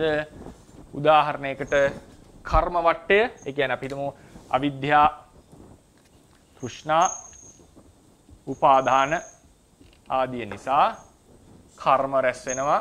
උදාහරණයකට සංස්කාර, කර්ම භව. ඒ නිසා අපිට මොනවද? විඥාන, නාම රූප ආදී පහළ. ඒ නිසා ආපහු අවිද්‍යාව. මේ විදිහට ගත්තම මේකේ චක්‍රය යනවා. මේක දැන් වෙන වෙන ක්‍රම වලට ලියන්න පුළුවන්. අවිද්‍යා පත්‍ය සංඛාරයේ පිළිවෙලට ලියන්න පුළුවන්. මෙතන අවිද්‍යා ආදී හේතු පහ, විපාක ආදී විඥාන ආදී හේතු පහ, ඵල පහ, හේතු පහ, ඵල පහ කියලා ලියන්නට පුළුවන්. මොකද ඒකෙන් අදහස් කරේ මේක රිපීට් වෙනවා කියන එක. ඒතර අවිද්‍යා පටිච්චසමුප්පාදයේ භව චක්‍රයක් ලෙස හඳුන්වලා තියෙනවා. භව චක්‍රයක් කියන එක තේරවාදීන් අර්ථකථනය කරන්නේ මෙහෙමයි. චක්‍රයක් කිව්වම රෝදයක්නේ. රෝදේ නිම් වලලු තියෙනවා. දැන් මේක ඉදිරියට යනකොට මේ ග්‍රවුන්ඩ් ටචින් පොයින්ට් එක, මේ පොළව ටච් වෙච්ච තැන ඊළඟ තැනට යනකොට ඒක මෙතනට ඇවිල්ලා. ඊළඟට යනකොට ආපහු මෙතනටම එනවා. මේක තමයි චක්‍රයේ උපමාවේ උපමේය. උපමාවක් ගත්තම තේරවාදයේ තියෙන ක්‍රමයක් ඕනම ශාසනයක උපමාව කොහොමද ඒකට සම්බන්ධ වෙන්නේ කියන එක විස්තර කරන්නට ඕනේ. ඔය සංවර අසංවර කතාවලදී හැමතැනම මේක වැදගත්. සමහර ටීකාවල කියනවා මේකේ මේ උපමාව උපමේයයක ගලපන්න ඕනේ, මෙහෙම නැත්තම් වැරදි අර්ථකථනයක් එනවා. ඒ වගේ චක්‍රයක් ලෙස සංසාරයේ දැක්කම ඒක තේරවාදයේ පටහැනි අර්ථකථනයක් වෙනවා. මේ සියල්ල ආපහු රිපීට් වෙනවා කියලා ගත්තොත්. ඒතර ඒ කියන්නේ time is repeating වෙනවා. එහෙම නැතුව තේරවාදීන්ගේ හැටියට චක්‍රයක් වෙනවා. අපි ලෝක න්‍යාය ගත්තොත් ලෝකයේ බිඳිනවා, හට ගන්නවා, බිඳිනවා, හට ගන්නවා. මේ සංවට්ටට්ටයි විවට්ටට්ටයි චක්‍රය තියෙනවා. අර වතුර චක්‍රය වගේ, ජල චක්‍රය වගේ. පටිච්චසමුප්පාදයේ ගත්තමත් අවිද්‍යාව නිසා සංස්කාර, සංස්කාර නිසා විඥාන, ඔහොම ඇවිල්ලා ආපහු අවිද්‍යාව. ආපහු සිද්ධ වෙනවා. මේකේ චක්‍රයක්, මේ විදිහ චක්‍රයක් යනවා. ඒතර මේ චක්‍රය ගැන උපමාව දෙන්නේ මේ යම් තැනක් පොළව ටච් වුණා නම් ඉදිරියට තල්ලු කරනකොට කැරකිලා ගිහිලා ආයෙකටම එනවා. ආයෙතනටම එනවා. ඒ කියන්නේ උදාහරණයකට අපි පටිච්චසමුප්පාදයෙන් හලියමු. අවිද්‍යාව නිසා සංස්කාර, සංස්කාර නිසා විඥාන, විඥාන නිසා නාම රූප, නාම රූප නිසා සලආයතන, සලආයතන නිසා පස්ස, පස්ස නිසා වේදනා, වේදනා නිසා තණ්හා, උපාදාන, භව, ඊට පස්සේ ජාති ජරා මරණ කියලා අපි කියමු. ජාති ජරා ආදී වෙනවා. ඒ නිසා මේක සූත්‍ර දේශනාවේදී මේක එකපාර ගලපන්නට බෑ. හරිනේ. අපි සාමාන්‍යයෙන් කියන්නේ මෙතන භවය, උපාදාන නිසා කර්ම භවය, උපාදාන නිසා උපපත්ති භවය. උපපත්ති භවයෙන් අවිද්‍යාව විස්තර කරන්න පුළුවන්. ඒක විස්තර කරන්න කිව්වොත් ගොඩක් ටිකක් ඒක මම පස්සේ කාලෙක විස්තර කරන්නම් කොහොමද අවිද්‍යාව තේරවාදීන් විස්තර කරන්නේ උපපත්ති භවයේ සමග අවිද්‍යාව තියෙනවා කියන එක. එතකොට මෙන්න මේක නැවත නැවත එනවා. ඒ කියන්නේ මොකද්ද? ආපහු අවිද්‍යාව හට ගන්න ඕනේ. වාය ගිහිල්ලා ආය අවිද්‍යාවට එනවා. ආය අවිද්‍යාවට එනවා. ඒ විදිහට ගත්තම දැන් අපි මේ ෆෝරම් එක මේ ෆෝමියුලා එක හදිනකොට අපි කියනවා මෙතන මරණයක් සිද්ධ වෙනවා. කලින් ජීවිතේ චිත්ත පරම්පරාව හටගත්තා. මේක අලුතෙන් ආය චිත්ත පරම්පරාව දිගින් දිගට යනවා. එතකොට මේකෙදි අවිද්‍යා, තෘෂ්ණා, ඒ කියන්නේ උදාහරණයකට මේ තියෙන අවිද්‍යාව, තෘෂ්ණාව කර්මයේ හේතු කරගෙන නැවත නාම රූප හට ගන්නවා. නාම රූප හට ගන්නකොට ආයක එහෙනම් විස්තර කරන්න බෑ. එහෙනම් මෙතනදී නාම රූප හට ගන්නකොට නාම රූප දෙක හට ගන්නකොටම තේරවාදීන් කොහොමද මේක විස්තර කරන්නේ? කොහොමද ආපහු අවිද්‍යා සංස්කාර මෙතනට ගේන්නේ? මෙතන දෙක ආවොත් හරිනේ. ආපහු රිපීට් වෙනවා.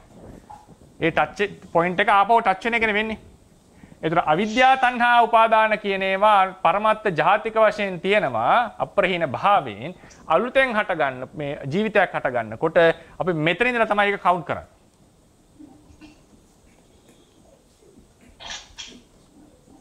කර්ම. හේතුව මොකද? මේක භවයෙන් භවයේ ඉතා වැදගත් මේ වෙන්වීම. මේක එක પરම්පරාවක් වුණාට මේ භවයක් කියලා කියන්නේ තාම වැදගත් බෙදීමක්. මොකද හේතුව මම නිකන් අර්ථකථනයක් කරන ඒ වැදගත් වෙන්නේ හේතුව මේ තෘෂ්ණාව මෙතන තියනවා කියලා අපි කියන්නේ. මේ තෘෂ්ණාව මෙතන තියනවා කියලා අපි කියන්නේ නැහැ.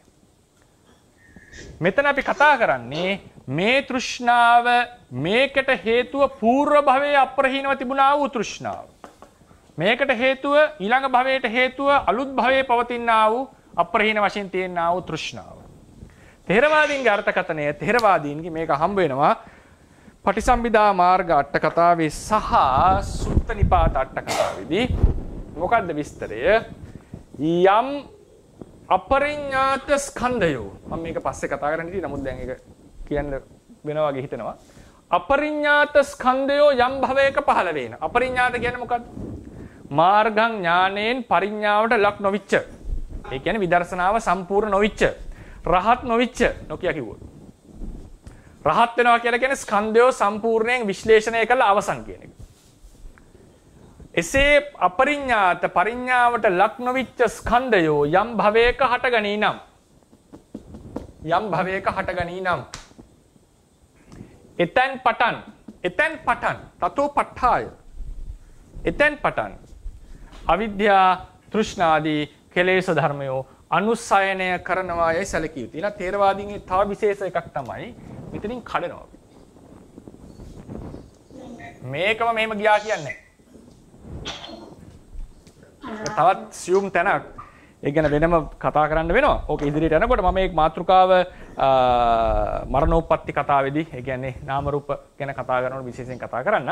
ඉතින් මට කියන්නට තියෙන්නේ ථේරවාදීන්ගේ මේ විස්තර කරන ක්‍රමයේදී මෙතන උදාහරණයකට නාම රූපයෝ නැවත නැවත පහළ වෙනවා. ඒක රිපීට් වෙනවා. හිතේ හටගත්තත් අවිද්‍යාවදී නැවත නැවත හට ගන්නවා. විශේෂයෙන්ම අනුස්සය අවිද්‍යාව නැවත නැවත ෆලෝ කරනවා භවයෙන් භවයට. ඒ නිසා ආපහු සයිකල් එක සිද්ධ වෙනවා. ඒ නිසා මේ අවස්ථාවලදීත් පරිසම්පාදාංග නැවත නැවත මතුවී යන එක තමයි විවරණය. තෙරුවන් සරණයි සාමිනාංශ. තෙරුවන් සරණයි. සාමිනාංශ මම චන්දිකා කියලා ගිහි උපාසිකාවක්. හරි. මට දැනගන්න අවශ්‍ය උපාදිනෝ ධර්මවලට චෛතසික 38ක් කියවනේ. එතන මේ චෛතසික 38යි කියන්නේ අකුසල චෛතසික 14ද ඉවත් වෙන්නේ. ඔව්. හරි. එහෙම තමයි. එතකොට රූප 18යි කියන්නේ නිෂ්පන්න රූප 18. රූප 17යි මන් දීලා ඇත්තේ නේද? 17. මොකද කර්මජ රූප 17 තමයි තියෙන්නේ. කර්මජ රූප සාමාන්‍යයෙන් 18යි කියලා කියන්නේ. නමුත් ආකාශ ධාතුව කියන එක මම අනිෂ්පන්න රූපයක් ලෙස අරගෙන පරමාර්ථ කොටින් අයින් කරානේ. ඒ නිසා කර්මජ රූප 18න් ආකාශය අයින් කරලා තමයි මේ පාඩේ මම කතා කරන්නේ. එතකොට ආයතන ස්වාමීනාංශ බුද්ධ රූප 4යි ප්‍රසාද 5යි විශේෂ රූප 4යි භාව රූප 2යි හදේ රූපයයි ජීවිත රූපයයි ආහාර රූපය ඕජාව රූප ආහාර රූපය ආහාර රූපය හරි 17 18ක් නෑ ප්‍රසාද මේ විෂය රූප වලින් ශබ්ද රූපේ නෑ.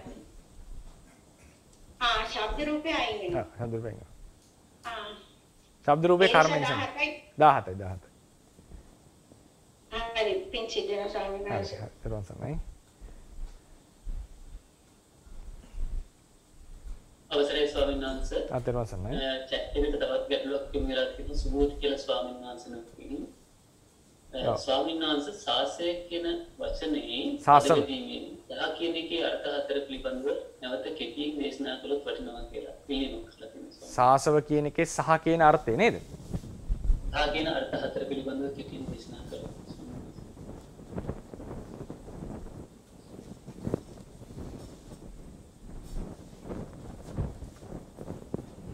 ඒ කියන්න ඕනේ සාසව කියන එකේ හතර නෙවෙයි.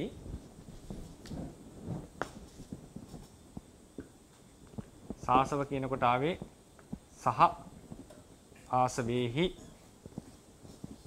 වත්තතිති සාසවෝ වත්තන්ති කියලා ගමුකෝ. සාසව ආසවසක පවතින්නේ නේද? එතකොට ඇත්තට මේක වෙන්නේ සහ කියන එකේ තමයි අර්ථය. සහ ඊට පස්සේ සහ හේතුහි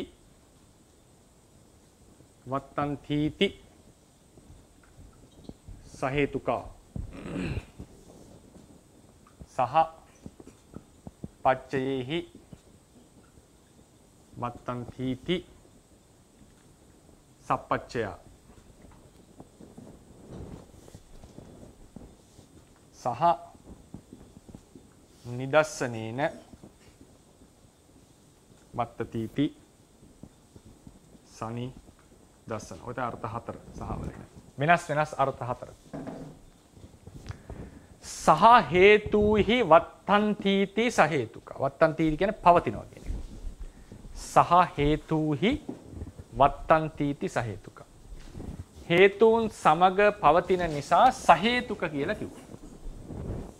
මෙතන හේතුන් සමග පවතිනවා කියලා කියන්නේ ඒකුප්පාද ඒක නිරෝධාදී ලෙසට චෛතසික ධර්මයක් කියන්නේ චිත්තචෛතසික ධර්මයෝ එකටම හට ගන්නකොට ඒ හේතුන්ගෙන් සිත යුක්තයි සම්ප්‍රයුක්තයි සහජාතයි සංසට්ඨයි මේ හැම එකකින්ම කියන්නේ එකට පවතිනවා. මෙතන සහායකයෙන් කියන්නේ එකට පවතී. ගැඹුරට කිව්වොත් චතු සම්පයෝග අයින මෙහෙම සිංහලෙන් කියමුකෝ. චතුර් සම්ප්‍රයෝග ලක්ෂණයන්ගෙන් යුක්තව එකට පවතී. තමයි මෙතන කියන්නේ. චතුර් සම්ප්‍රයෝග ලක්ෂණයන්ගෙන් යුක්තව එකට පවතී. සවිතක්ක සවිචාරා ධම්මා. විතර්කයේ සහිත ධර්මයෝ. විචාරය සහිත ධර්මයෝ. ස කියන පදේ ආවට සහ කියන එකෙන් ඇවිල්ලා තියෙනවා. අපි කියන්නේ පුරුෂේන සහ ගච්ඡ දැන් ව්‍යාකරණ වල සහ වල තව අර්ථයක් තියෙනවා. ඒක වෙනම එකක්. තාත් එක්ක ගමනක් යනවා සහ පිතා පුත්තෝ පිත්තේන පිතරා සහ ගාමං ගච්ඡති. පුතා තාත්තා සමග ගමට යනවා. ඒතර ඒක වෙනම එකක්. මේ අපි අදහස් කරන්නේ අපි ධර්මපරයයට ආම සහ කියලා කිව්වම එකටම හටගෙන එකටම පවතින ධර්ම වලට කියන සහ හේතුයි. හේතුන් නිසා පවතින නිසා සහේතුකා කියලා කියන්නේ සිතට. මේ කියන්නේ සිතට. චිත්තානි සහේතුකානි චිත්තානි. හරිනේ? මේ කියන්නේ සිත්. සහේතුක වෙන්නේ සිත්. මොනවද ඒ සිත්? හේතුන් සමග පවතින සිත්. සහපච්චේහි වත්තන්තිති සප්පච්චයා ධම්මා. සමහර ධර්මයෝ තියෙනවා සහපච්චයේහි වත්තන්ති. මේ හැමතැනම වත්තන්ති තියෙන්නේ. වත්තන්ති. තීති කියලා දාන්නේ ව්‍යාකරණ ක්‍රමයට ඉති කියන එක ගන්න. වත්තන්ති. සහපච්චයේහි වත්තන්ති. ප්‍රත්‍යයන් සමග පවතින නිසා සප්පච්චය. මොනවද ධර්මයෝ? සංකත ධර්මයෝ, සංස්කෘත ධර්මයෝ. මෙතන සහ කියලා කියන්නේ ප්‍රත්‍යයන් සමග උපකාර ලැබීම් වශයෙන් ප්‍රත්‍යයන් සමග උපකාර ලැබීම වශයෙන්. ඒක ගත්තොත් එහෙම දුරස් වෙන බෑ. කර්මය ගොඩාක් කලින් කරලා. දැන් තමයි විපාකේ හටගන්නේ. ඒක හේතුව ගොඩක් දුරයි කාලෙන්. ප්‍රතිඵලය මෙහෙ. දැන්. ඒ වගේ ඊට පස්සේ රූපාරම්මණයක් ගත්තම ආරම්මණය බාහිරයි. මේක ඇවිල්ලා හැපෙනවා එහෙ. ඒ නිසා එතනදී කතා කරන්නේ එකට හට ගැනීම පවතින මේ චෛතසික චිත්තයිසික සම්ප්‍රයෝගය වගේ එකක් නෙවෙයි. චක්කු ප්‍රසාදයේ කලින් හටගෙන චක්කු විඤ්ඤාණය මත හටගන්න. పూర్වයේ කරපු ශ්‍රද්ධාදී ගුණ ධර්ම නිසා පස්සේ ශ්‍රද්ධාදී ගුණ ධර්ම උපනිශ්‍රේ වශයෙන් හට ගන්නවා නේ. පුරිමා කුසලා ධම්මා පච්චිමානං කුසලානං. පුරිමා අකුසලා ධම්මා పూర్වයේ කරපු අකුසලයේ පස්සේ පහන කුසලයන්ට හේතු වෙනවා. ඒක සප්‍රත්‍ය භාවය කියනකොට මේ එකටම හටගෙන පවතින භාවයක් අවශ්‍ය නැහැ. එතන මෙතන සහ කියලා කිව්වේ උපකාර ලැබීම වශයෙන්. ඒ කියන්නේ අපි හිතමුකෝ ගින්න කියන එක දර නිසානේ හටගන්නේ. ඒතර ගින්න දරෙන් යුක්තයි කියලා කියන්නේ වෙනවා. කියන එක මේ කියන්නේ ගින්න දර සමගයි ඉන්නේ හැමතිස්සෙම. දර නැතුව හටගන්නේ නැහැ කියන එක. හරිනේ? උපකාර ලැබීම. සහ ආසවේ වත්තන්ති කියලා කියන්නේ ආරම්මන කරන අරමුණු කිරීම. අරමුණු කිරීම වශයෙන් එහෙම කිය අරමුණු කරනු ලැබන කියනවනේ අරමුණු කරනු ලැබීම වශයෙන් ඒ කියන්නේ සාසවා ධම්මා සමහර ධර්මයෝ ආශ්‍රවයන් විසින් අරමුණු කරනු ලබනවා. දැන් රූපය කියන එක කාමාශ්‍රවයට හිතයිනේ. අපි කෙනෙක් දැකලා ඇලෙනවා, ඇලීමක් එනවා. එයාගේ රූපය අපේ ආශ්‍රවයන්ට අරමුණු වුණා. ඒකත් තේරවාදයේ හැටියට සහිත භාවයක් කියලා කියන්නේ. මේ සහිත භාවය මේකත් එක්ක ගලපන්න යන්න බෑ. රූපය සාසවයි. රූපය ආශ්‍රව වලට අරමුණු වෙයි. රූපේ සමග ආශ්‍රවය හට ගන්නවා කියන එක නෙවෙයි. නාම රූප දෙක එකිනෙකට සංප්‍රයුක්ත නැහැනේ. ඊට පස්සේ සහ නිදස්සනේන වත්තතිති සනිදස්සන. මෙතන සහ කියනකොට ඒකේ සැබවින්ම කොහොමද කියන්න වෙන්නේ? පරමාර්ථ වශයෙන් ඒ දෙයමයි. ඒක මම හතරක් කියපු නිසා මම හිතන්නේ ප්‍රශ්නේ අහන්න ඇත්තේ. මේක විස්තර කරන්න ගොඩක් වෙනවා. ඒ කියන්නේ උදාහරණයක් දස්සන කියලා කියන්නේ චක්කු විඤ්ඤාණයට නමක්.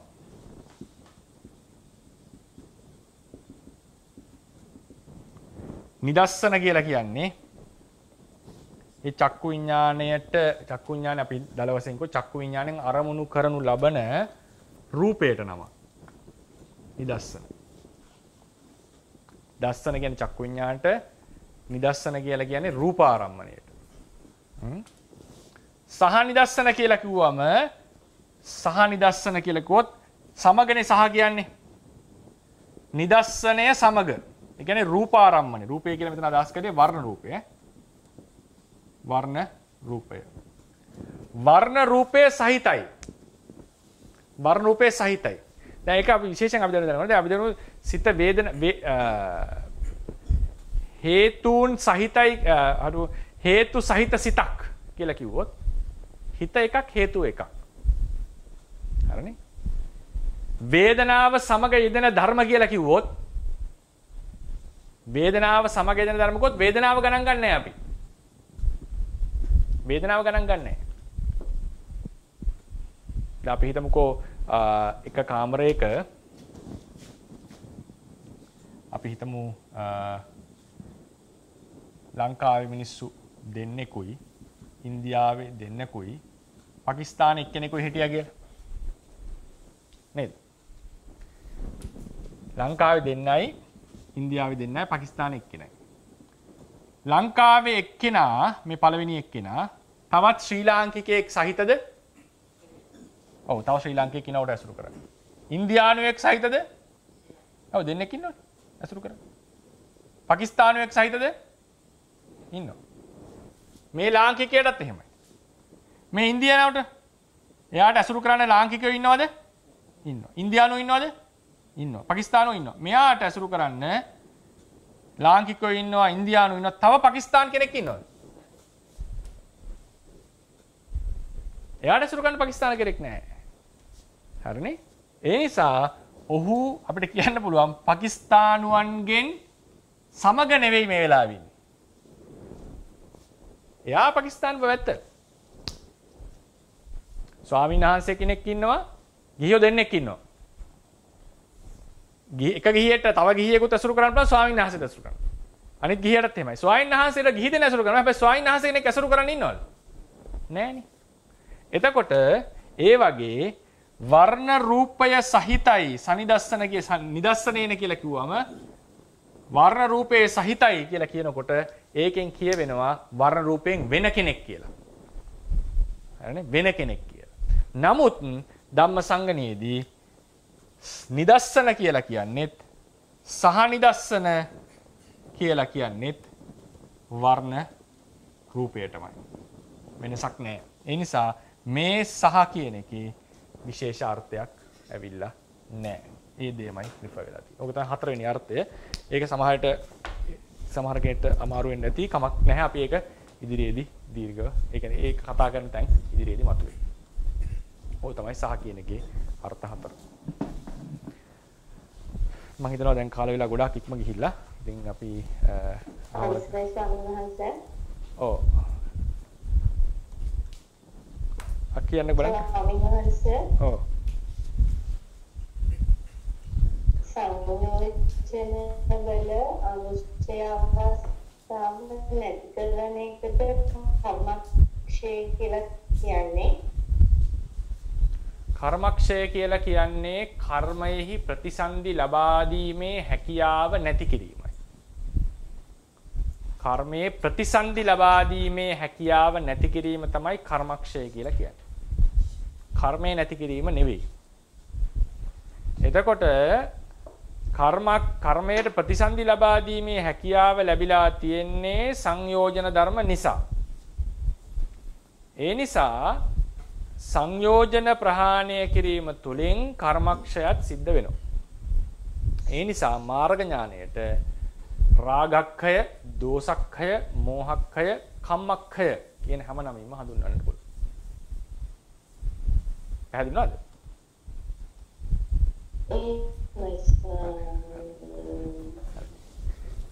හොඳයි. අපි එහෙමනම් අද දවසේ පාඩම හවර කරනවා මේ රසපත් කරගන්න තිබෙනා වූ කුසල සම්භාරය තව තවත් ධර්මඥාන භාවනා ඥාන දියුණු කරගෙන නිවනින් සැනසෙන්නට හේතු වේවා. මේ කුසලය බුද්ධ ශාසනයේ චිරස්ථිතිය පිණිසම